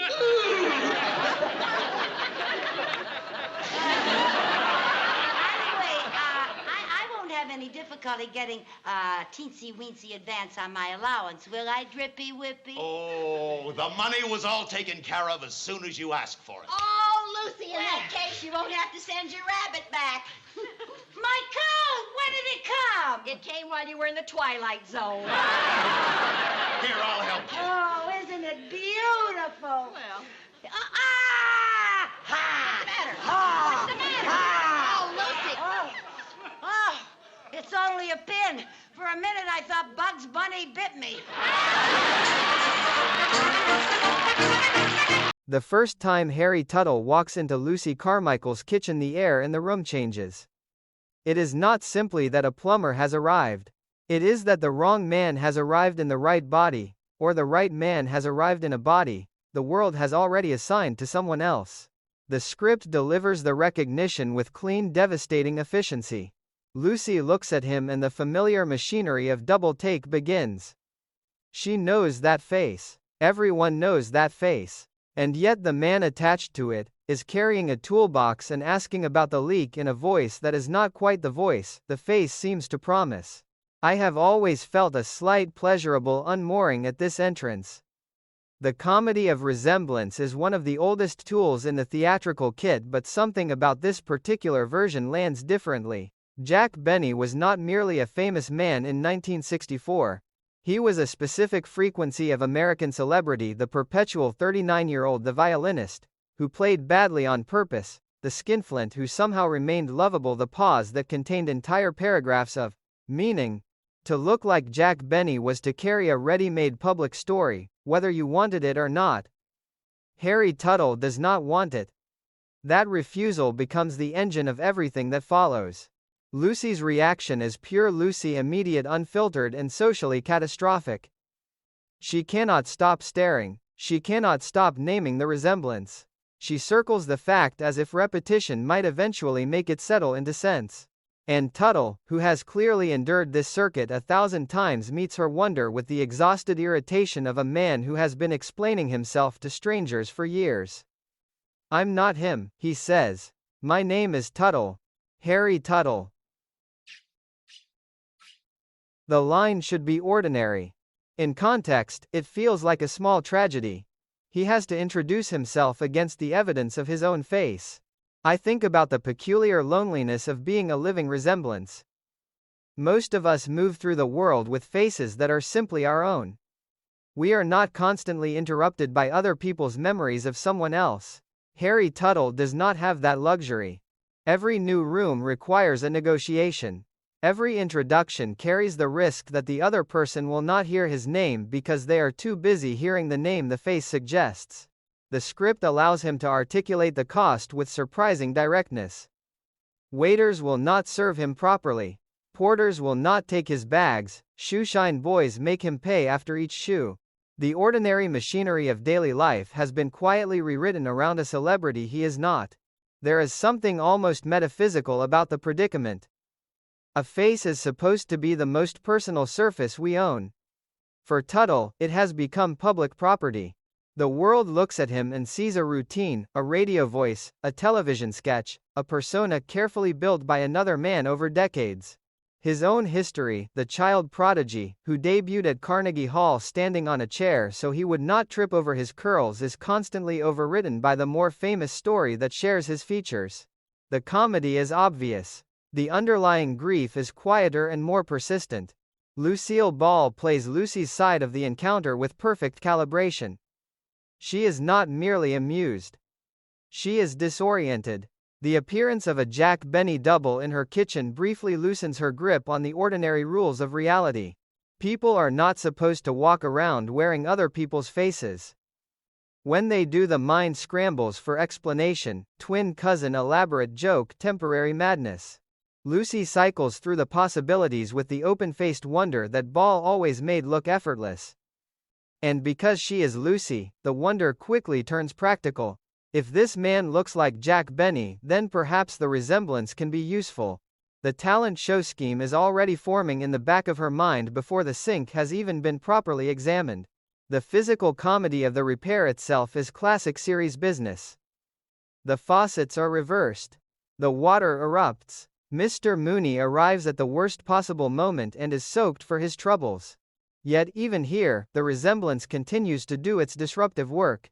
Mooney, practical and unimaginative in most matters, is still thrown by the face. The entire social space of the kitchen becomes slightly unreliable because one of the people in it is not who he appears to be. I have known milder versions of this unmooring. There are people who look enough like someone famous that strangers feel entitled to the comparison. There are people who carry a family resemblance so strong that they spend years being called by a sibling's name. There is a particular fatigue that comes with being a perpetual reminder of someone else. Your stories arrive second. Your introductions require footnotes. Your face, the one thing that should be unquestionably yours, becomes a constant site of public negotiation.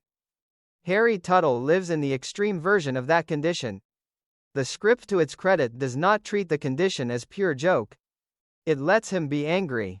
It lets him be tired. It lets him articulate the ways the resemblance has quietly dismantled the life he might have had.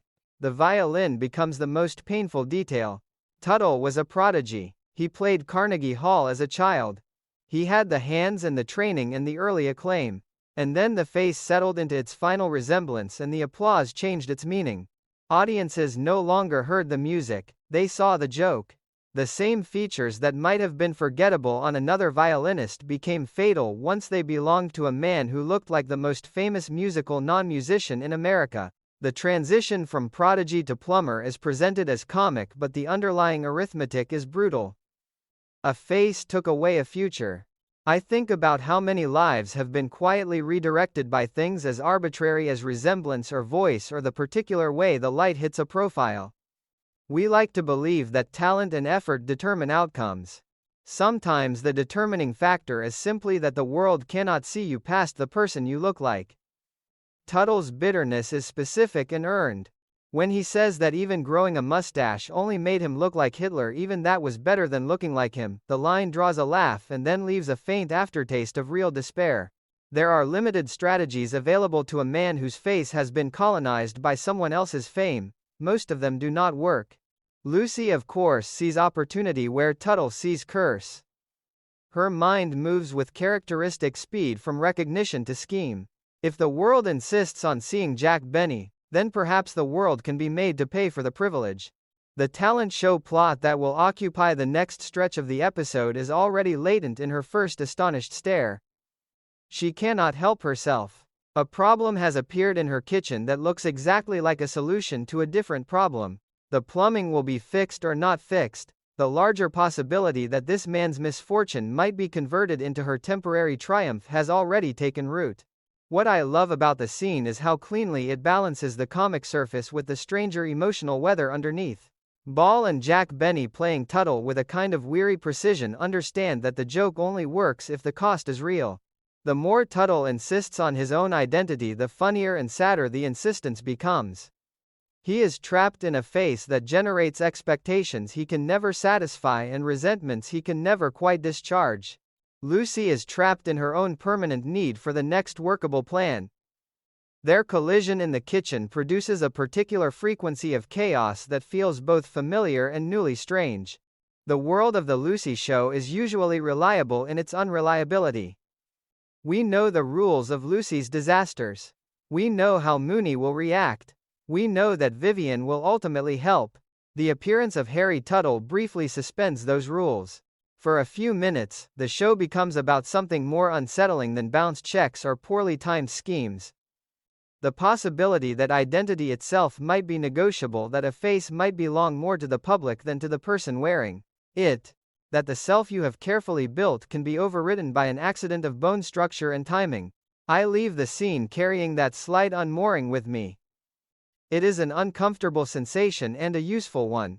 Most of us move through our days protected by the assumption that we are to a reasonable degree the authors of how we are seen. Harry Tuttle's existence in the episode is a reminder that the assumption is a luxury. Sometimes the world gets there first. Sometimes it writes its own story across your features and then holds you responsible for the plot. The comedy of the recognition is immediate. The implications linger longer than the laugh. Lucy naturally does not linger. She has already moved to the next calculation. But for a moment, standing in that kitchen with the water and the toolbox and the impossible face, the show allows us to feel the ground shift. A plumber has arrived. Everything is suddenly a little less solid than it was before. And in that brief instability, something true about the fragility of being known and the cost of being mistaken is allowed to surface before the next wave of chaos carries it away. I have never looked enough like anyone famous to be stopped on the street, but I have lived for long stretches of my life as the person who looked like someone else. A cousin, an older sibling, a parent at the same age. The specific face changes, the experience does not. You learn to answer to the wrong name. You learn to smile when strangers tell you that you have your mother's eyes or your brother's mouth, even when the observation feels less like a compliment than a quiet erasure. Harry Tuttle's predicament is the comic extreme of a very ordinary human condition, the discovery that your face is not entirely your own property. In the kitchen scene and the conversations that follow, the script allows Tuttle to catalogue the daily tax of resemblance with a bitterness that feels earned. Waiters ignore him or worse, perform elaborate routines meant for the other man. Porters refuse his luggage because they assume the famous skinflint will not tip. The shoe-shine boy makes him pay after each shoe, hedging against the legendary stinginess that belongs to Jack Benny and not to him. Even the simple act of applying for a driver's license becomes surreal. The moment he writes his true age, the clerk rejects the form because everyone knows Jack Benny is 39. The world has decided who he is. Evidence to the contrary is treated as a clerical error. I know a milder version of that fatigue. For years I was the younger one who looked like the older one. Teachers called me by the wrong name and then laughed at their mistake as if the laughter absolved the erasure. New acquaintances would study my face and say with the pleasure of people solving a puzzle that they could see the family resemblance, and then proceed to tell me stories about the other person as if I had been summoned primarily as a reminder. You develop a particular smile for these moments. It is polite and slightly distant. It concedes the resemblance without surrendering the rest of the self. Harry Tuttle has been performing a version of that smile for decades, and the performance has worn thin. What the episode understands and what so many resemblance jokes miss is that the cost is not merely social inconvenience. It is ontological. A face is one of the primary ways we announce ourselves to the world. When the world consistently misreads the announcement, the self begins to feel approximate. Tuttle's history as a violin prodigy makes the loss concrete. He stood on a chair at Carnegie Hall so the audience could see him over the curls. He had the early markers of a life in music, and then the face settled into its final public meaning and the music became secondary to the joke. Audiences no longer listened for phrasing or tone. They waited for the familiar mannerisms of a different man. The concerts became impossible. Plumbing became the available alternative. I think about how many vocations are quietly closed by factors as arbitrary as bone structure or the particular set of a mouth. We prefer stories in which talent and perseverance decide outcomes. Tuttle's story is less comforting. Talent was present. Perseverance was present. The face simply belonged in the public imagination to someone else. And that ownership proved decisive. When he says that these hands once moved from Bach and Beethoven and Brahms to sinks and sewers and cesspools, the line is structured as a gag. The underlying arithmetic is not funny at all. A resemblance took a vocation and left a trade. Lucy's response to this history is characteristically layered. She is genuinely moved by the wasted musical life.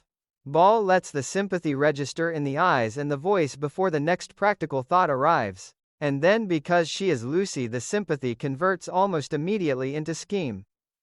If the world insists on seeing Jack Benny, then the insistence itself can be monetized. The talent show plan is born in that conversion. It is opportunistic and oddly generous at the same time. She will restore him to a stage. She will do so on her terms in a context she can manage for reasons that include her own need for a win. The mixture is pure Lucy, and therefore pure human. We rarely help others for only one reason. The mustache story deepens the portrait. Tuttle once tried to alter the face. He grew a mustache and immediately looked like Hitler. The comparison is outrageous and therefore funny, but it also reveals the limited options available to him. There are only so many ways to disrupt a resemblance before the disruption itself becomes another kind of spectacle. A beard might have worked, but he rejects the idea because he is the nervous type and would spend his life scratching.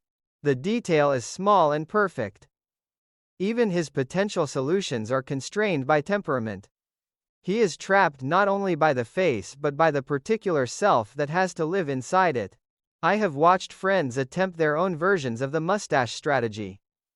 Small changes in hair or clothing or manner meant to break a family resemblance or a recurring comparison.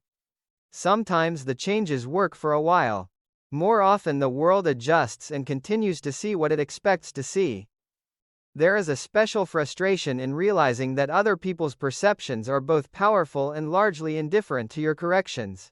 Tuttle lives inside that frustration every day. The episode allows him to speak it aloud without requiring him to be noble about it. He is allowed to be petty, tired, and sharp. The pettiness makes him real. The relationship that forms between Lucy and Tuttle is one of the more interesting odd couples the series produces. She needs him to be extraordinary enough to win a talent show. He needs her to see him as ordinary enough to be left alone. Their negotiations are comic, but they also contain a quiet struggle over who gets to define the meaning of his face. Lucy wants to use the resemblance, Tuttle wants to survive it. The tension between those two aims gives the middle section of the episode its particular energy. When I return to these scenes, I find myself thinking about the broader human wish to be perceived accurately. Most of us will never be mistaken for a celebrity. Many of us will spend years being mistaken for a simplified version of ourselves, the role we play at work, the face we wear in the family, the story other people prefer to tell about us. The gap between the self we experience and the self the world reflects back can become a permanent low-grade ache. Harry Tuttle's extreme case makes the ache visible and therefore paradoxically a little easier to recognize in its milder forms. Ball and Benny play the recognition scenes with a restraint that keeps the comedy from curdling into pure farce. Benny, in particular, understands that Tuttle's dignity is part of the joke's structure. If the character were only bitter or only pathetic, the episodes would collapse. Instead, he is a man who still has standards, still has a past, he values and still possesses enough self-respect to be offended by the world's lazy casting.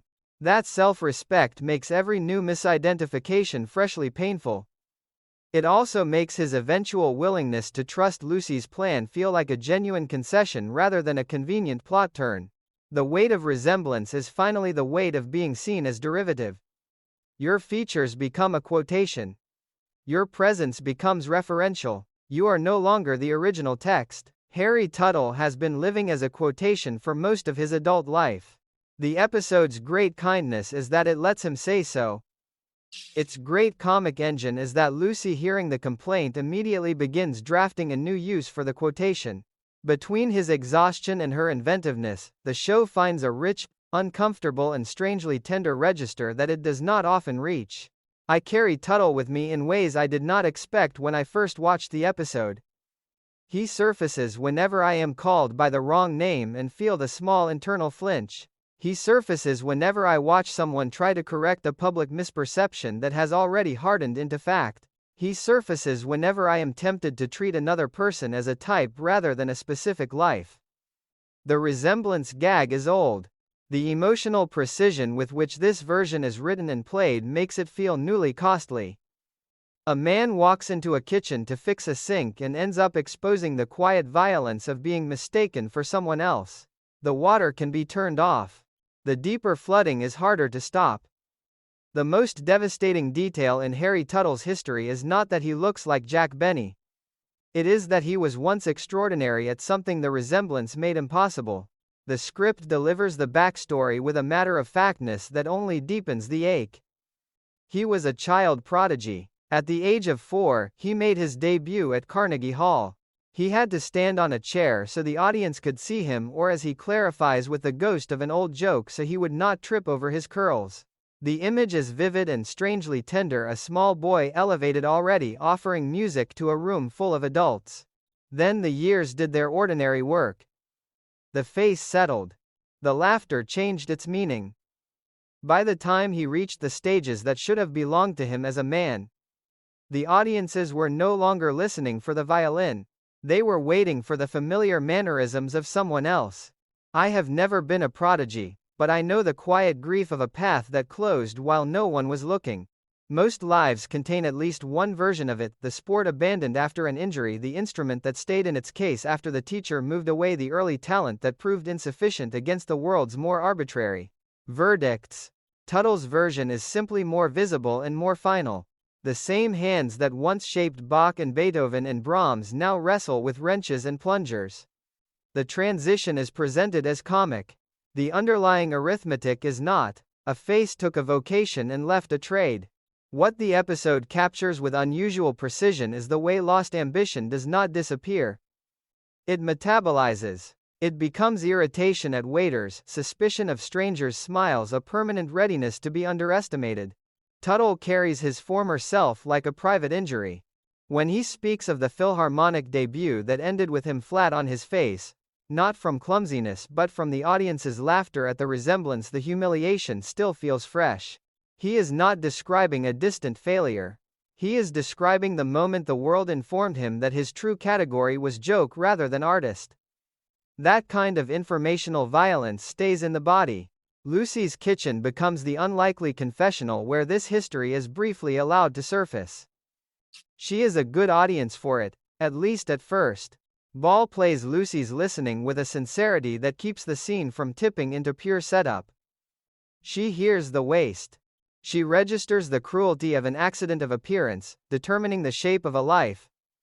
And then, because she is constitutionally incapable of leaving a problem unschemed, she begins to convert the grief into opportunity. The talent show will be his second chance. She will manage the details. She will restore him, however briefly, to a stage. Her motives are mixed, as motives usually are. The mixture does not make the offer less meaningful. Sometimes the only second chances we receive arrive attached to someone else's needs. I think often about the particular mourning that accompanies abandoned mastery. It is different from mourning a person. It is the mourning of a possible self.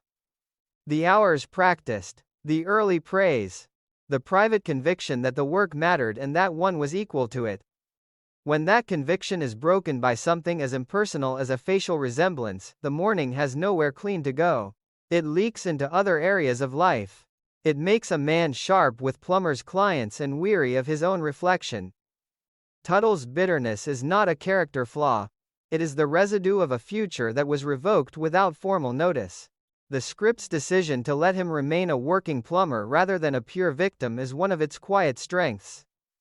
He is not waiting to be rescued from poverty or despair. He has built a functional life inside the reduced options the face allowed him.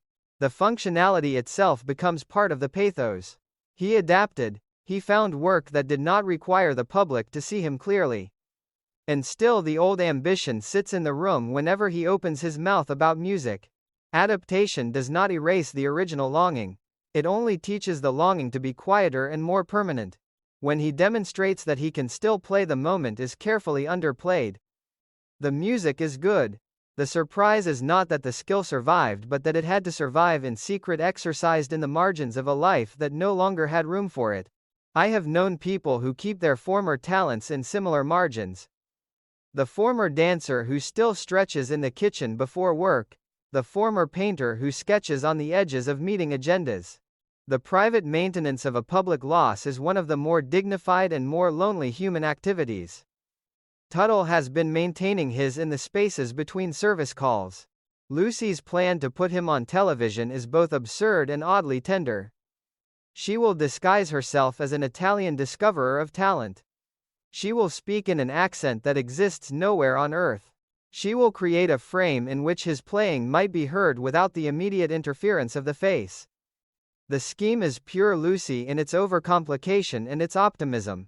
Beneath the farce sits a recognizable wish that the world might, under the right conditions, revise an earlier verdict. We have all wanted some version of that revision.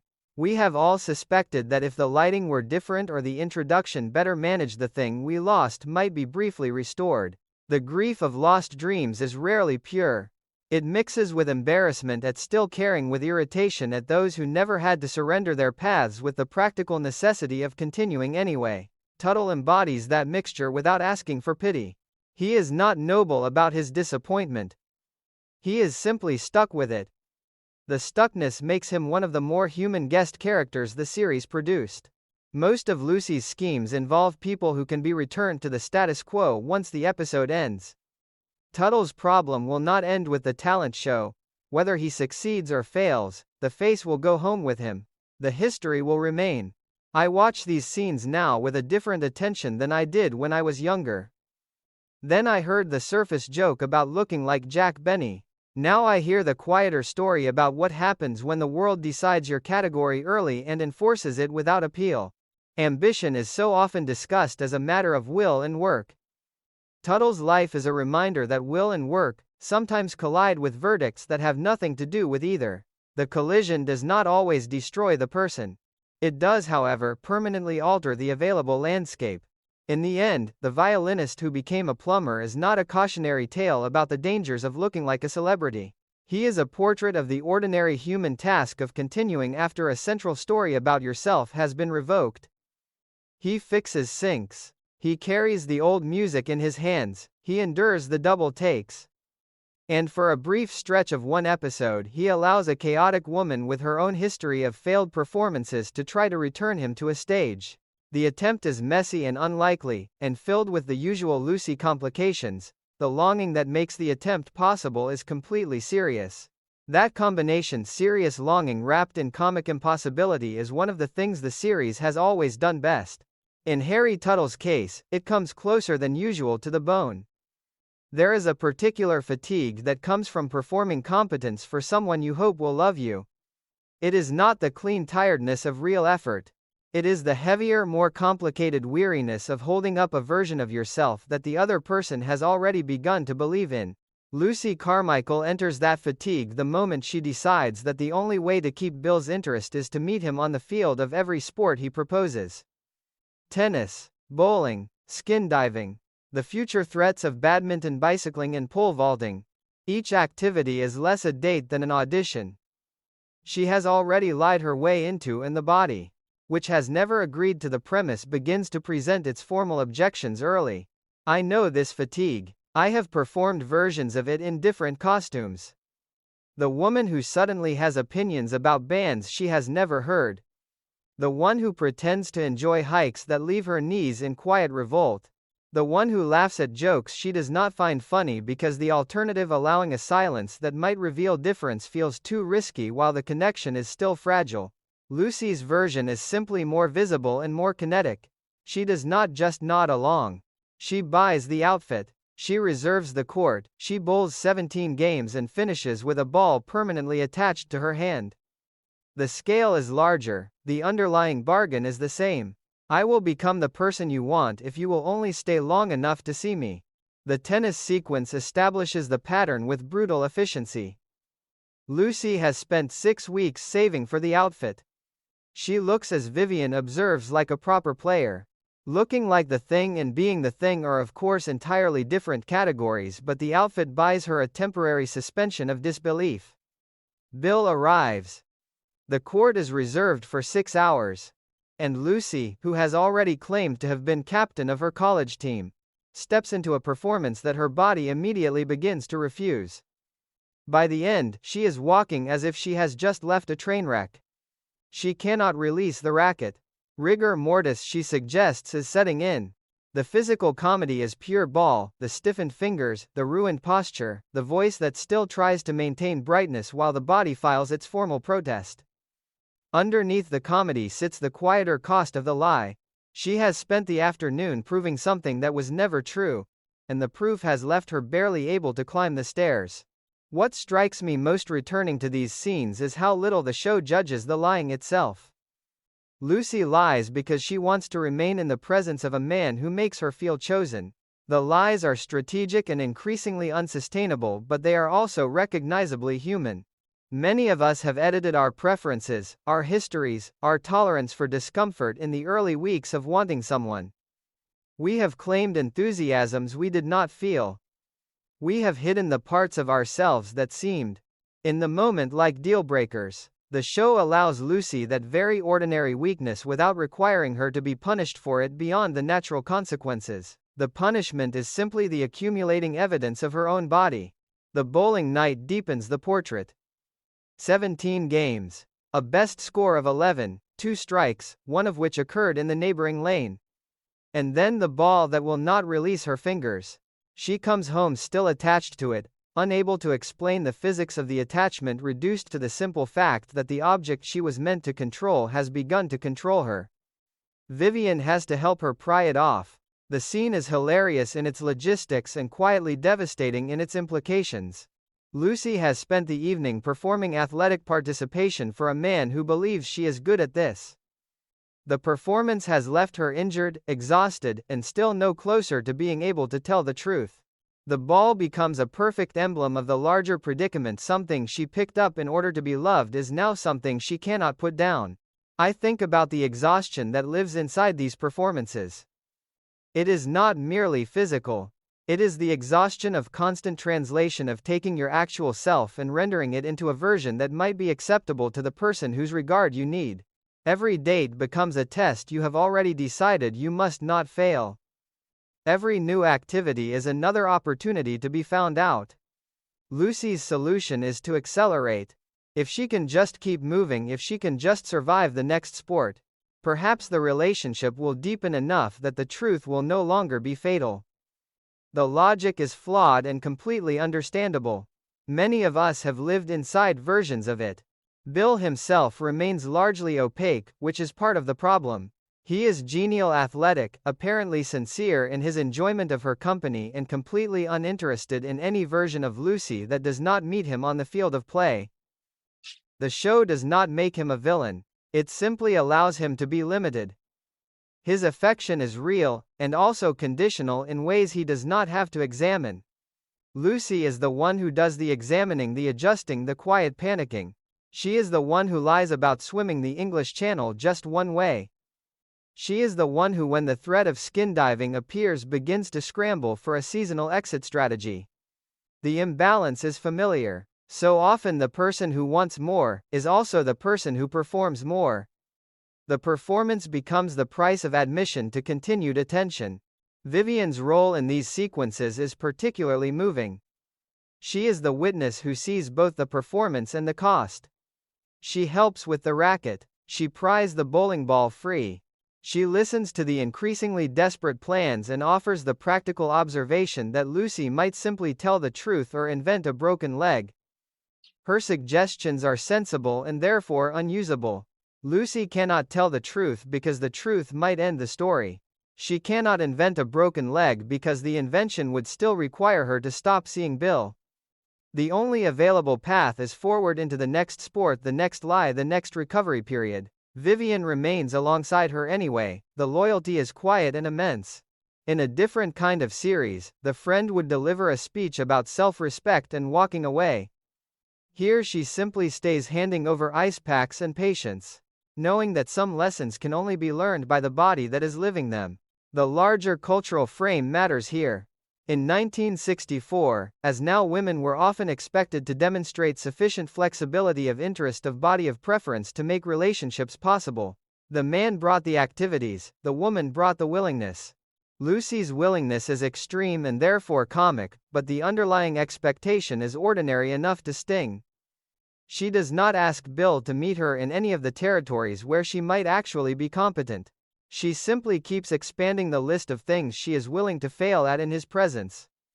The expansion is exhausting to watch. It must have been more exhausting to live. When I return to these episodes now, I feel a tenderness for Lucy that I did not fully have when I was younger. Then I laughed at the physical disasters and the escalating lies. Now I hear the fear underneath them. The fear of being ordinary. The fear of being left. The fear that the real self, the one that does not know how to ski or bowl or dive, might not be enough to hold a man's attention. That fear is older than the series and larger than any single character. Lucy simply makes it visible by refusing to hide the effort. Most of us hide the effort better. The hiding does not make the effort less real. The exhaustion of pretending competence is finally the exhaustion of believing that love is a prize awarded for correct performance. Lucy believes it hard enough to destroy her body in weekly installments. The show, to its credit, never fully endorses the belief. It lets the consequences accumulate. It lets the audience see the gap between the woman Bill thinks he is dating and the woman who comes home unable to release a bowling ball. And it lets Lucy continue anyway. Because continuing is what she knows how to do. The next plan is already forming. Winter sports. Skiing. A new set of lies, a new set of physical risks, a new opportunity to postpone the moment when she might have to ask whether she is loved for herself or for the performance she has been maintaining at such cost. I watch her walk through these disasters and I recognize the particular loneliness of the performer who can no longer tell how much of the affection belongs to the act. The applause, such as it is, still sounds good. The company is still better than the absence of company. And the body which will have to deliver the next performance has not yet been given a vote. That loneliness sits at the center of these sequences. The comedy is built around it. The comedy does not erase it. In the space between the two, the show achieves something that still feels honest about the bargains people make when they are afraid of being left alone with who they actually are. The living room has never been a natural environment for skis, and that is precisely why the sequence works so well. Lucy Carmichael, having lied herself into a weekend of winter sports she cannot perform now, requires instruction on a timeline that makes ordinary learning impossible. Mr. Mooney, former instructor at Lake Placid and permanent reluctant authority in her life, becomes the only available teacher. What follows is one of the purest distillations of the show's comic philosophy: take a sincere human need, place it in the wrong space, give it the wrong tools, and allow two stubborn temperaments to negotiate the resulting disaster. I have always loved this sequence, for the way it holds authority and tenderness in the same frame. Mooney does not want to be here. He has made that clear, with the full force of Gail Gordon's magnificent irritation. He has been promised a year of peace from Lucy's interruptions if he helps. He has already begun to regret the bargain. And yet he teaches. He demonstrates the bend of the knees, the lean forward, the flexing that acts as shock absorber. He does it because the alternative, leaving her to invent skiing on her own, is somehow worse. The reluctance is real. The instruction is also real. In the gap between the two sits a complicated care that neither character would ever name. Lucy, for her part, approaches the lesson with the particular intensity of the doomed. She has the outfit. She has the skis.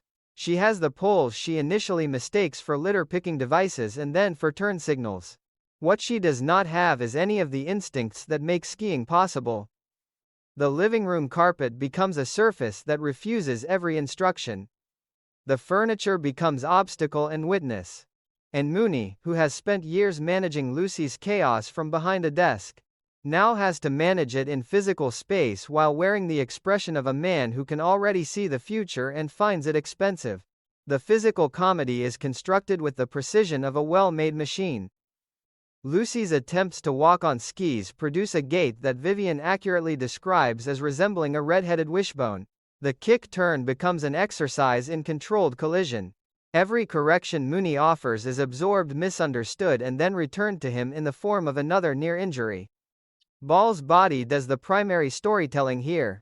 The skis dictate a new set of rules for balance and momentum. And she commits to those rules completely. There is no protective distance between the actress and the disaster.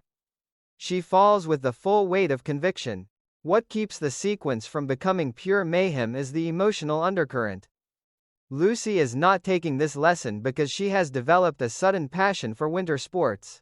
She is taking it because she has painted herself into a corner with Bill and cannot see another exit that does not involve losing him. The desperation sits just beneath the comic effort. Every time she rights herself and tries again, she is also trying to outrun the moment when the lie becomes unsustainable. Mooney, who does not know the full story, can still sense the stakes. His teaching becomes sharper, more urgent, more laced with the particular frustration of someone who is helping against his better judgment and still wants the help to succeed. I recognize the dynamic. Most of us have been on one side or the other of a reluctant lesson given under pressure. The parent teaching a child to drive after the child has already claimed competence. The friend explaining a professional skill because the alternative is watching someone fail publicly. The partner demonstrating a household task for the 5th time because the household cannot absorb another expensive mistake. The teaching is never only about the skill. It is about managing the other person's pride, their fear, their timeline, and your own limited patience. Mooney is teaching skiing. He is also teaching or trying to teach the limits of what the living room and the human body will tolerate. The arrival of Bill mid-lesson raises the stakes into pure panic. Lucy cannot be seen on skis before she has achieved the minimum competence required by her own mythology. The scramble to hide the closet that will not close, the sofa that will not conceal, the desperate reverse maneuvers on long wooden planks is classic Lucy logistics. It is also a perfect externalization of the larger problem. She has constructed a version of herself that cannot be observed in the process of becoming. The performance must appear complete. Any evidence of learning, of effort, of prior inability threatens the entire structure. So the skis must disappear, the lesson must vanish. The living room must return to its ordinary function before the man who believes in her competence walks through the door. There is something almost heartbreaking in the speed of the transformation. One moment she is a student, awkward and hopeful.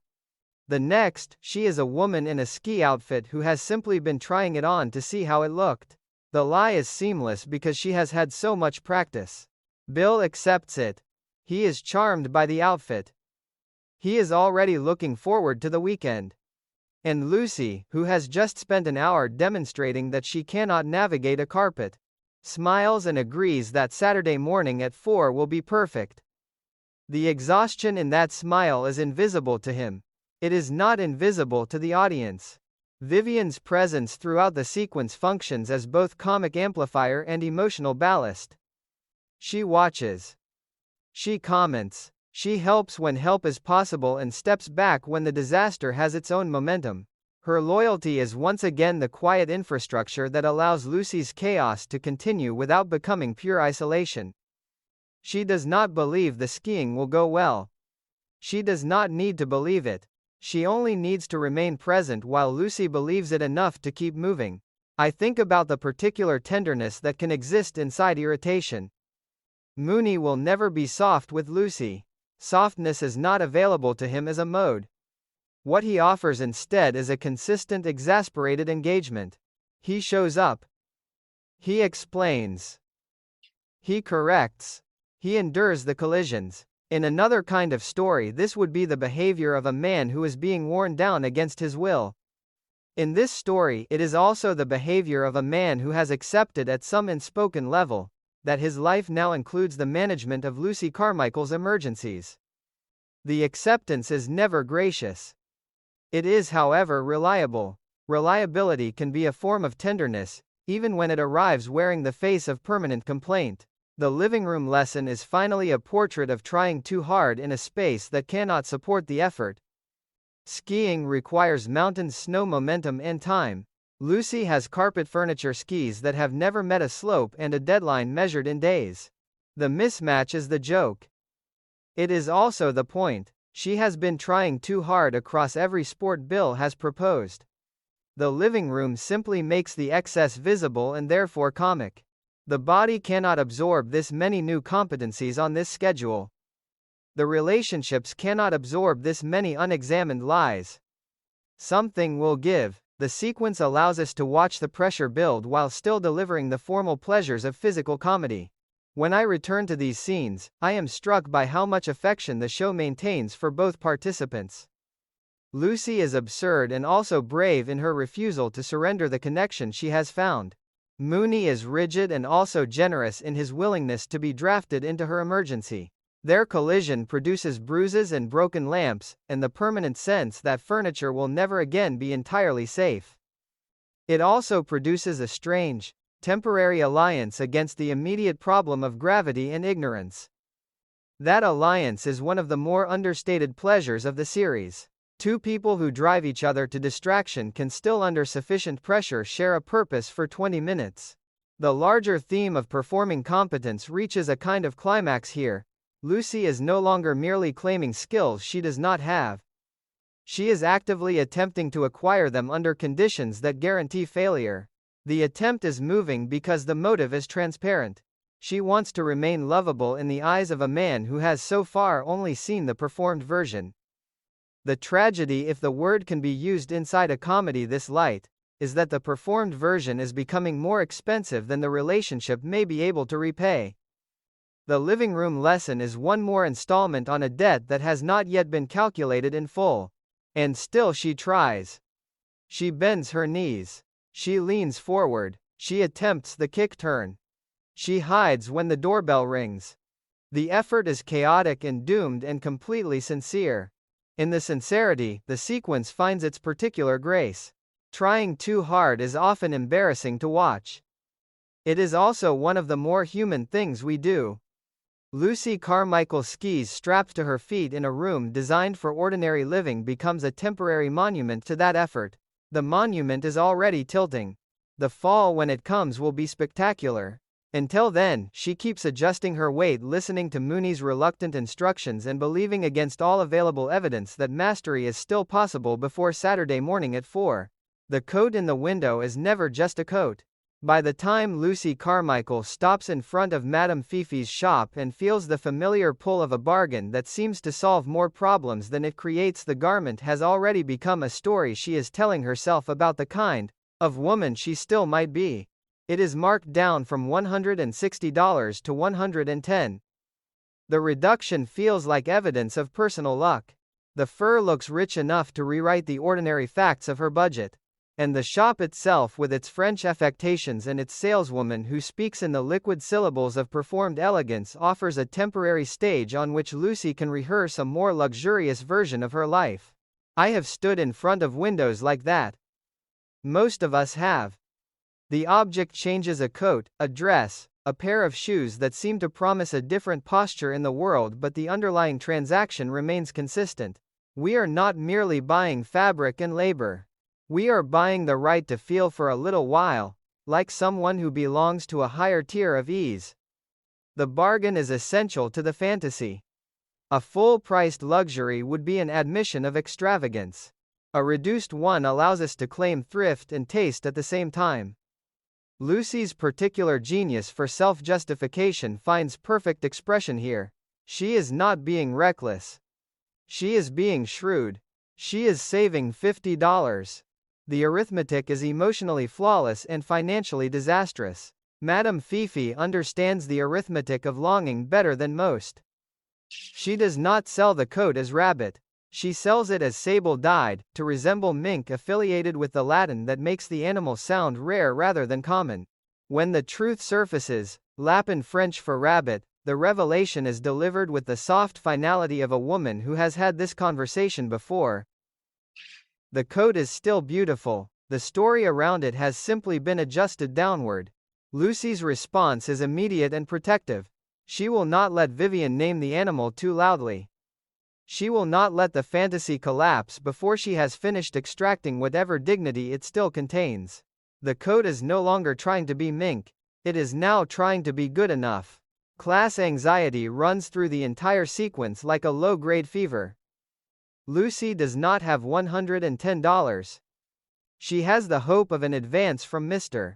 Mooney and the residual belief that a bank should be willing to lend a woman her own money even when she is overdrawn. The logic is circular and completely sincere. Banks lend to strangers. She is not a stranger. She is a depositor in temporary distress. The fact that the distress was caused by the very purchase she is now trying to finance does not in her mind disqualify the request. She is simply asking the system to recognize her as the kind of person who deserves a coat like this one. Mr. Mooney's refusal is predictable and from his perspective completely reasonable. He is a banker. He has watched Lucy convert every form of credit into evidence of further need. His suggestion that she might as well move to Cairo if she wants him to be happy is the hyperbole of a man who has run out of ordinary ways to say no. And yet even here, the show maintains its peculiar balance of tones. Mooney is obstructing. He is also in his rigid way, trying to protect her from the next consequence. The protection is unwanted and therefore useless. Lucy will simply take the need to the next available authority. The appearance of Mr. Myers, the temporary replacement, introduces a new and more complicated variable. He is not merely a banker. He is a figure from Lucy's past, a boy she once walked around a lake with, a name she cannot quite remember, a pet name that has dissolved into the general fog of adolescent memory. The coat and the advance are now entangled with the sudden demand to perform a shared history she does not fully possess. The financial problem has become an identity problem. She must be the girl he remembers in order to become the woman who leaves the bank with $110. I think about the stories we wrap around objects when the objects have to carry more meaning than they can bear. The rabbit coat is asked to perform several functions at once. It must signal taste. It must justify the expenditure. It must make Lucy feel when she wears it like someone who is not perpetually calculating the distance between her desires and her means. That is a heavy assignment for any garment, let alone one that began life on a different animal than the one advertised. The coat's failure to be what it promised becomes another version of the larger pattern that defines Lucy's life, the gap between the performance and the reality, between the story and the available materials. Vivian's role in the shop is particularly sharp. She sees the rabbit immediately. She names it. She refuses to participate in the collective softening of the truth. And yet, she does not leave. She stays through the fitting, the bargaining, the moment when Lucy's resistance collapses into acquisition. Her presence functions as both conscience and witness. She will not pretend the coat is mink. She will also not abandon Lucy to the consequences of buying it. The dual loyalty to truth and to the friend who cannot afford truth in this moment is one of the more adult notes the series sounds. The Latin name, Oryctolagus cuniculus, becomes a small comic masterpiece of misdirection. It is accurate and completely unhelpful. It allows Madame Fifi to maintain the surface of elegance while conceding the underlying fact. Lucy seizes on the elegance and discards the fact. The transaction is completed in that selective attention. She walks out carrying a coat that is both exactly what she bought and nothing like what she needed it to be. The difference will have to be managed later, when the bill comes due, and the advance has not yet materialized. What I find most moving about the sequence is how little it condemns the longing itself. Lucy wants to feel luxurious. She wants the small daily experience of putting on something that makes her posture change. In a life defined by careful economies and Mr. Mooney's permanent surveillance, the want is not trivial. It is one of the few available forms of self-regard that does not require another person's permission. The fact that she pursues it through a bargain that is not truly a bargain, and through a financial arrangement that does not yet exist, does not make the original want ridiculous. It only makes the path to satisfying it, typically Lucy. The coat will reappear later as a prop in the amnesia scheme, a physical reminder of the debt that set the final chaos in motion. But here in the shop it is still pure potential. It is the possibility that a woman of limited means might still claim a fragment of the elegance the culture keeps displaying in windows. The rabbit is already present in the fibers. The story has not yet been forced to admit it. For a few more hours, Lucy is allowed to walk home, believing that she has acquired something that will change the way the world reflects her back to herself. I have bought my own versions of that coat. Not with fur and not with money I needed to borrow from a bank, but with the same hopeful arithmetic. The object that will finally make the daily self feel less provisional. The bargain that will let me have the feeling without the full cost. The quiet decision to protect the fantasy from the friend who sees the rabbit too clearly. The stories are ordinary. Their ordinariness does not make them less powerful. Lucy's coat is simply the most concentrated and most comic version of a negotiation many of us conduct in quieter registers. In the end, the rabbit coat that pretended to be luxury becomes another mirror the series holds up to the distance between aspiration and resource. Lucy looks into that mirror and sees, however briefly, a woman who can afford to stop calculating. The reflection is false and completely understandable. We have all wanted the false reflection to be true for a little while longer. The show allows her the wanting. It also allows the consequences to arrive on schedule. Between the wanting and the consequences sits the particular human comedy of trying to purchase on credit and on hope a self that feels less constrained by the ordinary math of a life. There are few sensations more disorienting than being remembered more clearly than you remember. Lucy Carmichael walks into the bank prepared to negotiate an advance on the strength of her own slightly circular logic. She is not prepared to be met by a man who looks at her face and immediately begins reconstructing a summer that has largely dissolved in her mind. Mr. Myers-Vinnie does not see the middle-aged woman with the rabbit coat problem. He sees the 14-year-old girl from Lake Hiawatha. The collision of those two perceptions creates a particular frequency of embarrassment that the episode handles with surprising delicacy. I know that frequency. Most of us eventually encounter someone who carries a sharper copy of a shared past than we do. The friend from school who remembers conversations we have lost. The former colleague who can quote jokes we no longer recall telling. The early romance who retained details of weather and clothing and the exact quality of light on a particular afternoon while we retained only a general impression of having been young and intensely felt. The imbalance is rarely malicious. It is simply the uneven way memory distributes itself. One person becomes the archivist. The other becomes the slightly guilty visitor to a museum of their own life. Vinny's delight is immediate and unguarded. He knows her the moment she walks in. The hair, the eyes, the face, the recognition is total and joyful. He launches into reminiscence with the confidence of a man who has kept the files in good order. Lake Hiawatha. The sycamore tree. The carved initials. The little rabbit they found. Each detail is offered as a gift and lands for Lucy as a small demand. She must rise to meet the version of herself he is presenting. She must be the girl who walked around the lake, holding hands, who wore the bright blue dress with the green lace sleeves and the yellow buttons and the red bow and the fur on the bottom, who once had a pet name for him that she can no longer retrieve. The pet name becomes the organizing crisis of the encounter. He asks for it with the playful insistence of someone who expects the answer to arrive easily. Love bug, she tries, and it is wrong in both directions. That was what he called her. The name she called him has slipped the net entirely. The failure is small and catastrophic. In the economy of the scene, the forgotten name becomes evidence of a larger forgetting. If she cannot produce this one detail, how much of the shared past did she ever properly hold? The question is never asked aloud. It hangs in the air between them anyway. Lucy's response is pure improvisation under pressure. She stalls. She deflects. She promises to say the name later when they are alone, when the moment is more private. The stalling is comic and completely transparent.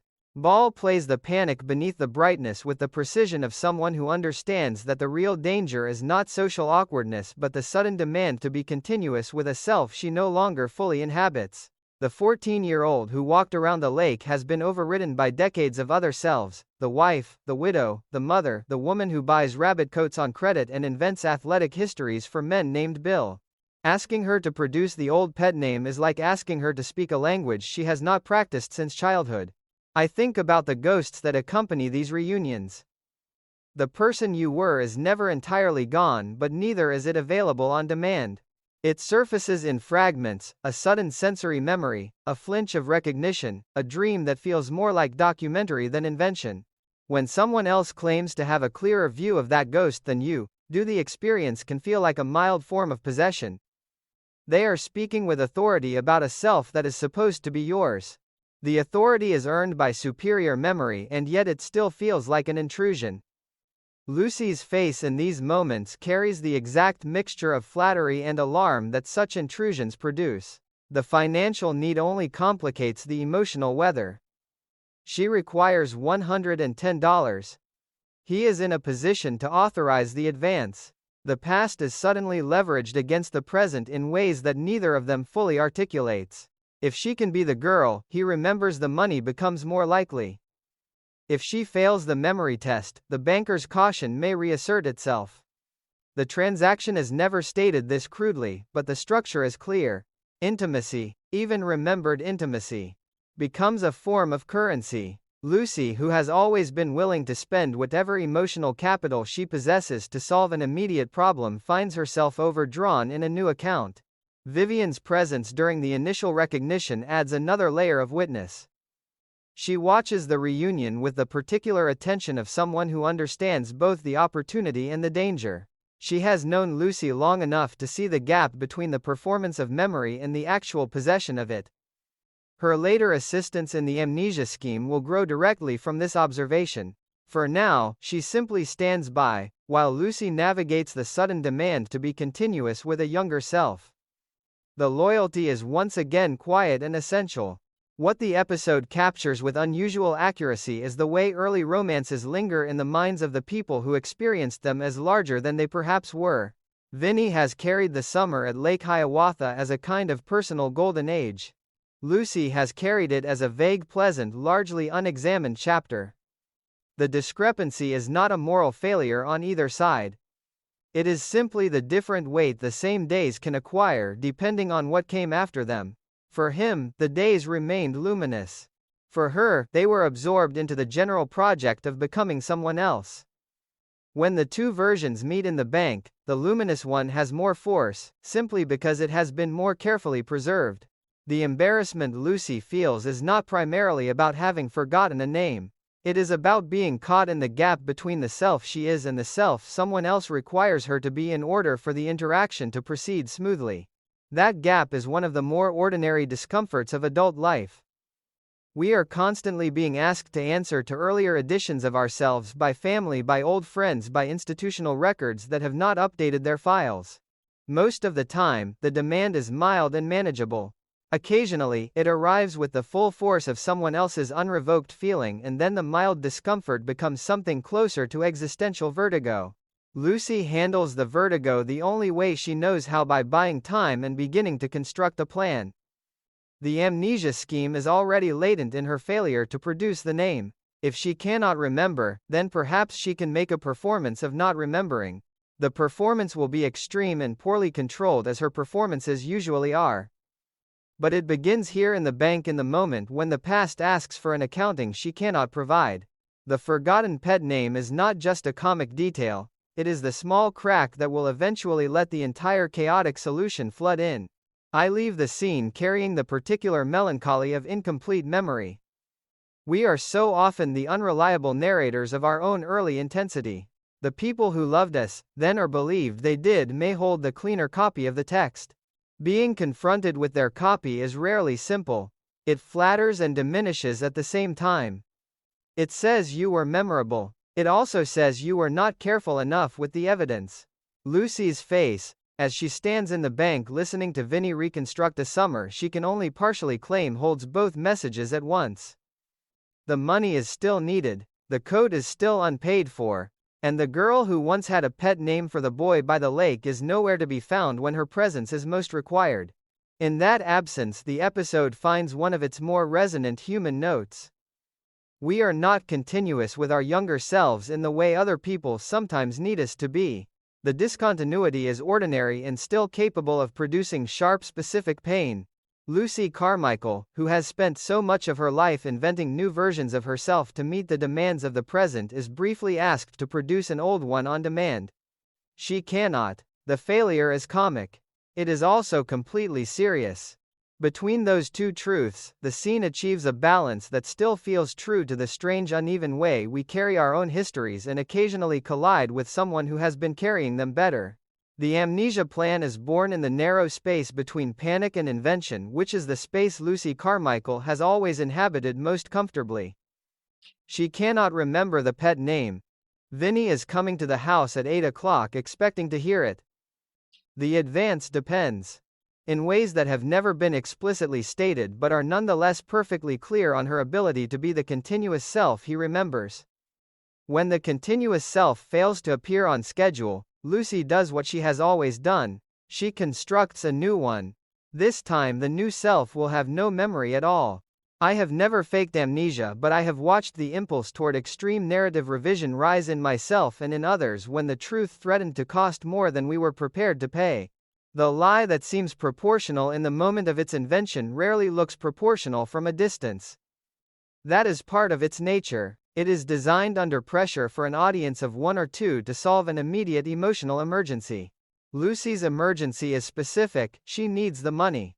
She needs Vinny's goodwill, and she cannot produce the single detail that would unlock both. Amnesia is the cleanest available solvent. If she cannot remember anything, then the failure to remember one thing ceases to be diagnostic. The planning sequence with Vivian is one of the purest distillations of their partnership. Lucy lays out the choreography with the focus of a woman who has already accepted that the plan is ridiculous and has decided to proceed anyway. She will go upstairs. Vivian will keep Vinny in the kitchen. At the stroke of 9, Vivian will react to a non-existent sound. She will discover Lucy at the foot of the stairs or near the coffee table, the apparent victim of a fall. Lucy will be unconscious. When she is revived, she will remember nothing. Not the pet name. Not Vinny. Not, if necessary, her own children. The erasure will be total and therefore protective. Vivian's role in the planning is complicated and moving. She knows the scheme is extreme. She knows it is likely to spiral. And she agrees to participate anyway. The agreement is not naive.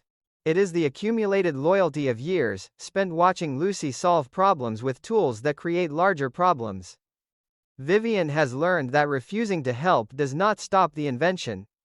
It only isolates Lucy inside it. Better to be present. Better to hold the edge of the fiction and try to keep it from swallowing the furniture. Her consent is a form of love that does not require her to believe in the plan's wisdom. It only requires her to believe in the friend. What the episode understands with unusual clarity is the emotional logic of the extreme lie. Lucy is not inventing amnesia because she enjoys deceit. She is inventing it because the alternative, admitting the full extent of her forgetting, feels like a form of rejection she is not prepared to deliver or receive. Vinny has carried the memory of their shared summer with a seriousness that now functions as a demand.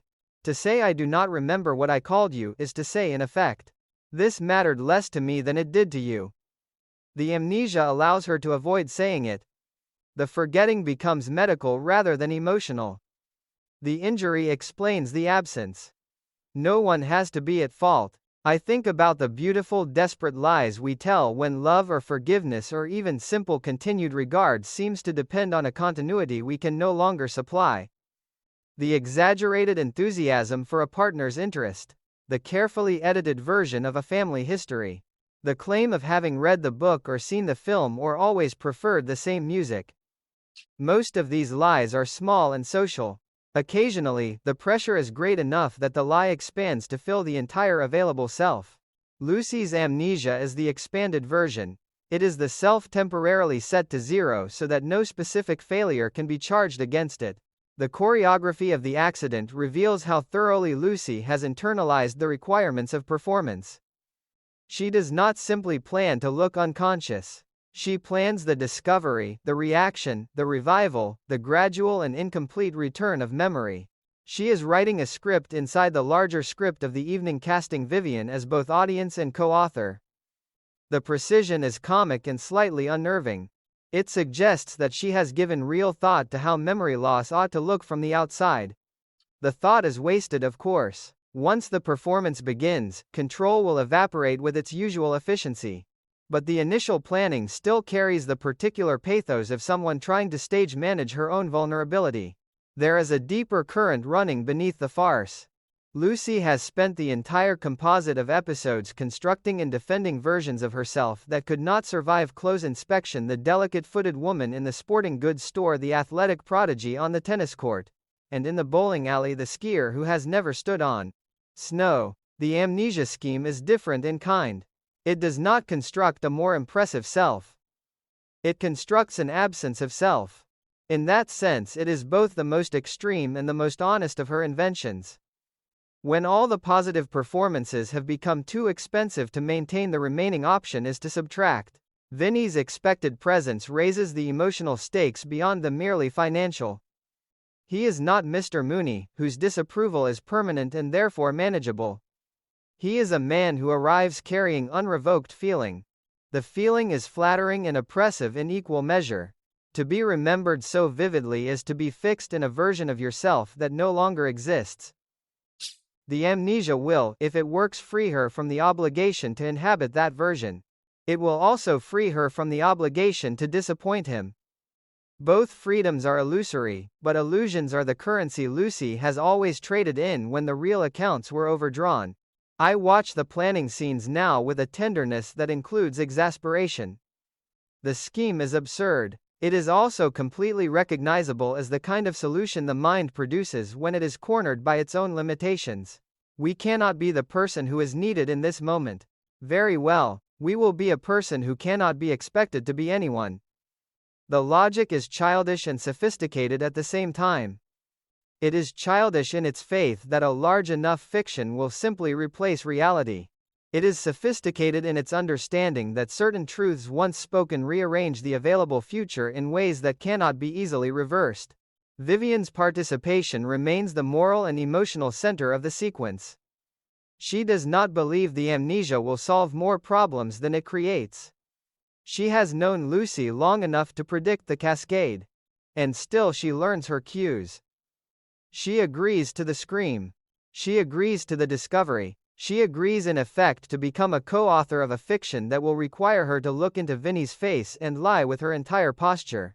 The agreement is a form of intimacy more profound than many marriages manage. It says, I will stand inside your disaster with you. I will not require you to be wiser before I offer my help. The larger pattern of the series asserts itself here with particular force. Lucy's schemes are never only about the immediate goal. They are about the maintenance of a self that can continue to be loved. The roller skates were about remaining desirable. The athletic performances were about remaining interesting. The rabbit coat was about remaining the kind of woman who could still claim a fragment of luxury. The amnesia is about remaining forgivable. If she cannot be the girl who remembered, she can at least be the woman who was injured trying. The injury becomes the alibi for every subsequent failure of continuity. In the end, the invention of amnesia is less a plot device than a portrait of the lengths to which a person will go to avoid the ordinary human experience of being seen in their incompleteness. Lucy would rather erase the entire board than leave the one square empty where the pet name should be. The preference is extreme and therefore funny. It is also in its extremity, a recognizable map of the fear that drives so many smaller revisions. We edit, we omit, we gently fictionalize. Occasionally, when the pressure is sufficient, we reach for the total wipe. The episode allows us to watch the reach in real time with all its tender, ridiculous, completely human urgency intact. The clock is moving toward 9. The plan is as ready as it will ever be. Lucy has written herself a new beginning that requires her to forget every beginning that came before. Whether the forgetting will hold and for how long belongs to the next movement of the story. For now it is enough to sit with the beauty and the desperation of the attempt. A woman who cannot remember a name decides to remember nothing at all. The decision is absurd. The need that produced it is not. In the space between those two facts, the episode finds one of its most enduring human truths. The most reliable rule in Lucy Carmichael's universe is that control is temporary. She can plan the fall. She can choreograph the discovery. She can instruct Vivian in the precise quality of scream required. What she cannot do is remain the author once the performance begins. The amnesia scheme collapses under the weight of its own logistics almost immediately. And in the collapse, the episode finds its richest, most human chaos. I have always been fascinated by the moment a carefully constructed fiction begins to generate its own weather. Lucy positions herself. The clock reaches the appointed minute. Vivian performs the reaction. And then the body, which was supposed to be a compliant prop, becomes an unpredictable variable. The unconsciousness is too convincing. The revival is too incomplete. The questions arrive faster than the prepared answers. Within minutes, the living room has filled with a fog of competing realities. Vivian trying to steer the fiction. Vinny trying to locate the woman he remembers, Lucy trying to inhabit a blankness that keeps springing leaks and the physical world, wet towels, dripping water, the sudden arrival of the rabbit coat refusing to remain neutral scenery. The wet towel becomes an unexpected antagonist. It is fetched with good intentions and applied with excessive thoroughness. Lucy, committed to the performance of disorientation, cannot simply push it away without breaking character. The result is a small escalating war between care and drowning. Val plays the physical misery with the same commitment she brings to every bodily disaster. The towel is not just wet, it is an insult to the dignity of the erasure she is attempting. She is trying to be a woman without a history. Instead, she is a woman being slowly saturated by someone else's helpfulness. Vinny's presence intensifies every difficulty. He is not an audience member who can be managed with broad signals. He is a man in genuine distress watching the girl from Lake Hiawatha fail to recognize him. His concern is real, and therefore resistant to the usual comic redirection. When he threatens to call a doctor, the fiction faces its first serious structural threat. A doctor would introduce questions that the plan cannot absorb. Vivian's frantic containment of that impulse is one of the sequence's quiet achievements. She must keep the emergency private enough to remain solvable while performing the larger emergency loudly enough to remain convincing. The arrival of the code is pure comic sabotage. The delivery man appears at the exact moment when the fiction is most precarious, carrying the physical evidence of the death that set the entire scheme in motion. The coat, which was supposed to be a private luxury, becomes a public exhibit. Vivian seizes on it as a test. If Lucy were truly amnesiac, she would not recognize the garment or the cost of protecting it. The test is clever and immediately dangerous. Lucy, still inside the performance, responds with a purity of indifference that nearly destroys the financial premise of the evening. For a moment, it seems possible that the amnesia will succeed so completely that the code and the advance required to pay for it will be lost in the same blankness. I think about the fragility of control in any performance that depends on other people's cooperation. Lucy has always been a solo architect of chaos who requires an ensemble to sustain it. Vivian is the willing ensemble. Vinny is the unwilling one. The delivery man is an accidental extra. Each additional person multiplies the number of ways the fiction can tear. The episode allows the tearing to happen in real time without the protection of a clean cut or a convenient interruption. We watch the plan absorb damage and continue limping until the damage becomes the only remaining story. The revelation of the pet name arrives with the peculiar logic of accidents that feel inevitable in retrospect. Lucy, battered by towels and questions and the growing impossibility of the blankness she has claimed, produces the word drippy without apparent intention. The name lands in the room like a recovered artifact. Vinny's delight is immediate and overwhelming.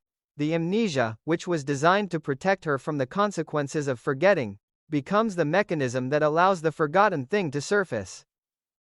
She has spent the evening constructing a machine for not knowing. The machine, operating under the usual laws of Lucy's universe, delivers knowledge instead. The irony is almost too neat, and yet it feels earned rather than imposed.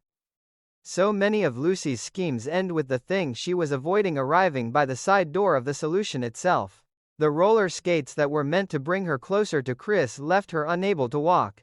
The athletic performances that were meant to secure Bill's interest left her body in revolt. The amnesia that was meant to erase the missing name becomes the condition under which the name is finally spoken. The pattern is consistent enough to function as a kind of moral physics. Effort directed at avoiding a particular outcome increases the likelihood of that outcome. The show does not lecture about this physics, it simply demonstrates it with accumulating force. What makes the sequence moving rather than merely farcical is the residual sincerity inside the chaos. Vinny's feeling is real. Vivian's loyalty is real. Lucy's desperation is real. Even the amnesia, false as it is, contains a recognizable wish to be temporarily excused from the obligations of continuity. Most of us have wanted at one time or another to be released from the demand that we remain consistent with every earlier version of ourselves. Lucy simply acts on the wish with her characteristic lack of proportion. The lack of proportion is the joke. The wish is the human core. Ball's performance in these minutes is a master class in controlled collapse. She must play a woman playing a woman who remembers nothing while also playing the moments when the first performance leaks. The layers are technically demanding and emotionally precise. When she looks at Vinny with genuine confusion, the confusion contains both the scripted blankness and the actual exhaustion of having maintained too many fictions for too long. When she finally produces the name, the production feels less like a plot solution than like a small surrender. The mind, cornered by its own invention, hands over the one detail it was constructed to protect. I watch the chaos with the particular pleasure of seeing a system fail in ways that reveal its true architecture. The amnesia scheme was never really about the pet name. It was about the terror of being measured against a past self and found discontinuous. The failure of the scheme does not resolve the terror. It simply forces the discontinuity into the open where it can be absorbed, however awkwardly, into the ongoing present. Vinny receives the name with joy. The joy is not especially interested in the mechanisms that produced it. He has what he came for. The rest, the towels, the coat, the temporary erasure of children and history, can be treated as the eccentric weather of the evening. Vivian, as always, is left to manage the cleanup that cannot be completed in a single night. She has participated in the fiction and must now participate in its dismantling. The work is thankless and familiar. She has done versions of it before. She will do versions of it again. The constancy is one of the series' quiet miracles. Lucy's chaos is spectacular and temporary. Vivian's care is ordinary and permanent. Between the two, the household remains standing. In the end, the performance becomes real not because Lucy truly loses her memory but because the effort of maintaining the false loss generates consequences that cannot be folded back into the plan. The wetness is real. The confusion is real. The relief at finally producing the name is real. The fiction was a temporary shelter. The weather moved indoors. And when the shelter collapsed, the characters were left standing in a room that looked very much like the room they started in, only wetter, more exhausted and permanently altered by the knowledge that even forgetting requires more control than any of them can sustain. The fragility of control is the episode's final unstated thesis. Lucy builds systems. The systems develop independent momentum. The momentum carries everyone further than the original design intended. The pattern is comic because the distances are extreme. It is resonant because the underlying experience is ordinary. We make plans to manage our vulnerabilities. The plans become new vulnerabilities. The cycle continues. In the living room of that particular evening, the cycle achieves a rare and perfect visibility. The amnesia was supposed to be the solution. It became the problem that revealed every other problem. And in the revelation, temporary and messy, and soaked in well-intentioned water, the show reaches one of its most complete expressions of what it means to try to author a self while remaining irretrievably a person. I return to these episodes, the way some people return to old letters or to the house they grew up in, not because the contents have changed but because I have, and the same rooms hold different light now. What began as pure comic pleasure when I was younger has become something more complicated and more necessary. A sustained meditation on the kinds of failure that do not destroy a person, the kinds of friendship that make survival possible, and the strange, resilient grace that can live inside a life that never quite gets its timing right. Lucy Carmichael fails more spectacularly, more frequently, and with more inventive commitment than almost any character in the history of the American sitcom. She fails at skating, at tennis, at bowling, at skiing, at financial restraint, at memory, at the simple maintenance of a coherent self across the demands of a single evening. And yet, the failure never feels like the point. The point is the continued motion.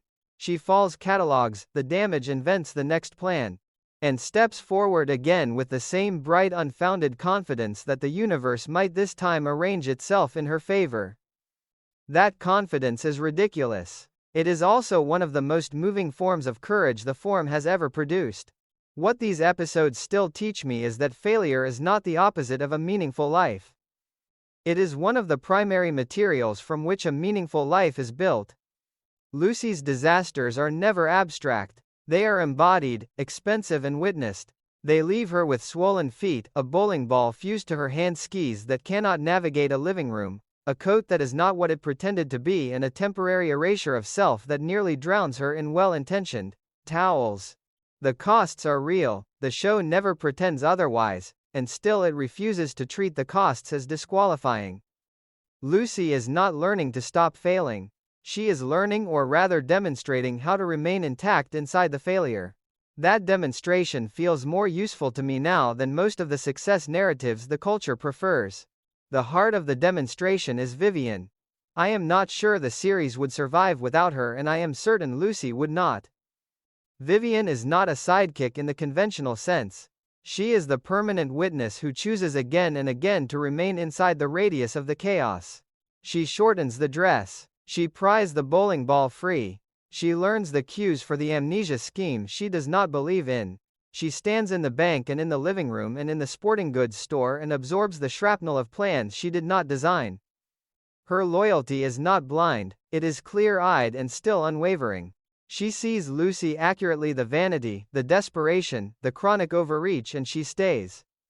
That combination of accurate seeing and chosen presence is the most complete definition of friendship these episodes offer. I have needed that kind of friendship.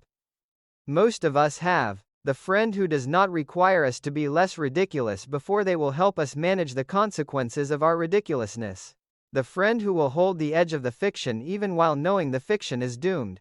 The friend who will at the end of the evening help clean up the water and the lies and the residual embarrassment without demanding a full moral accounting first. Vivian's greatness lies in her refusal to confuse love with improvement.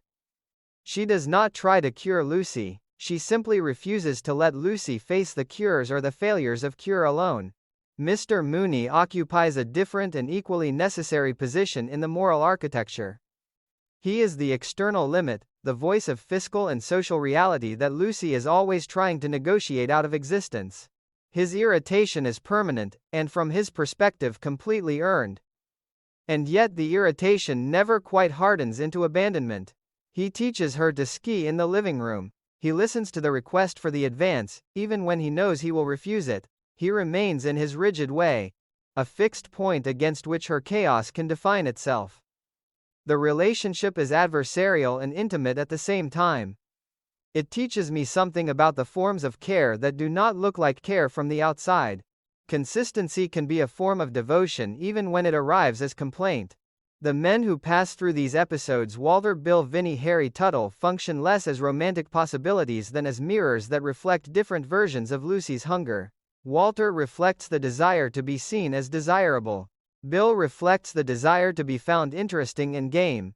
Vinny reflects the desire to be continuous with a self that could still be loved without performance. Tuttle reflects something quieter and stranger, the desire to help another person escape a prison of perception, even if the escape plan is typically unworkable. None of these desires is foolish in itself. What is foolish and therefore human is the belief that any single performance could satisfy them permanently. Lucy keeps testing the belief. The tests keep failing. The hunger remains. What endures after the specific gags have been laughed at, and the specific plots have resolved into their temporary rests, is the portrait of a woman who refuses to accept that her life has become small. The country club still matters. The coat still matters. The chance to be remembered by a man from a lake in the past still matters. The possibility of teaching a broken violinist how to be seen again still matters. None of these things is rational in the strict accounting of her resources. All of them are rational in the accounting of a self that still needs to feel large enough to justify its own continued effort. The show never mocks that need. It simply places it in rooms that cannot quite contain it and lets the comedy of the overflow do its work. I think about the particular historical moment these episodes occupy. 1964. A widow with children sharing a house with a divorced friend, navigating money and men and the daily evidence of her own insufficiency and still insisting on her right to want more than survival. The culture had narrower scripts for women like Lucy than it does now, and yet the character keeps writing larger ones for herself, however messily. The mess is the point. Clean aspiration is a luxury. Lucy's aspiration is noisy, expensive, and constantly in need of revision. It feels in its noise more truthful than many tidier stories of self-improvement. The grace I find in her now is not the grace of eventual triumph. She does not become more competent across these episodes. She does not learn to stop lying or to budget more carefully or to choose safer objects of desire. The grace is simply that she continues. She continues after the swollen feet and the stuck bowling ball and the living room ski disaster and the rabbit coat and the amnesia that nearly drowned her. She continues with the same essential toolkit invention, optimism. A friend who will not leave and a body that will absorb an astonishing amount of punishment before it files a formal complaint. The toolkit is inadequate to most of the tasks she assigns it. She assigns the tasks anyway. That persistence stripped of any guarantee of improvement feels like one of the more honest depictions of human resilience the form has managed. These episodes still teach me that friendship is not the reward for becoming easier to love. It is the decision to stay while the becoming is still unfinished and possibly permanent. They teach me that failure is not a verdict. It is a recurring weather system that can be survived if someone is willing to stand in it with you. They teach me that the self is not a stable object to be optimized but a series of provisional performances, some of which will collapse under their own weight. And that the collapse is not the end of the story continues because the person does. I watch Lucy Carmichael now with a tenderness that includes recognition. I have been her in smaller, less public ways, inventing competence I did not possess, protecting fantasies that were already fraying, asking friendships to absorb the cost of my own overreach. The scale of her disasters makes my own look manageable. The endurance of her hope makes my own look possible. And the presence of Vivian makes the whole precarious structure look like something that might, against ordinary odds, continue to stand. In the end, the enduring grace of Lucy Carmichael is not that she wins.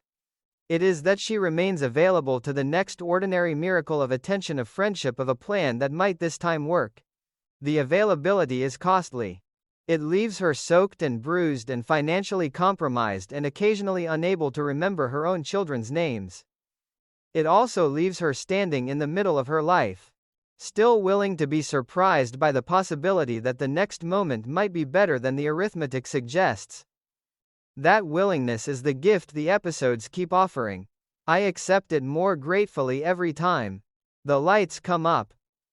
The laughter fades. The living room is still a living room, the bank is still a bank, the coat is still rabbit. Nothing has been permanently solved. And yet the air feels clearer for the chaos that has moved through it. Lucy will invent again. Vivian will stay. Mooney will complain and remain. The pattern will repeat with variations as patterns do. What these episodes teach me finally is that the repetition itself can be a form of grace, not because it improves, but because it continues, and because continuing in the presence of people who will not look away is sometimes the most complete victory available to any of us.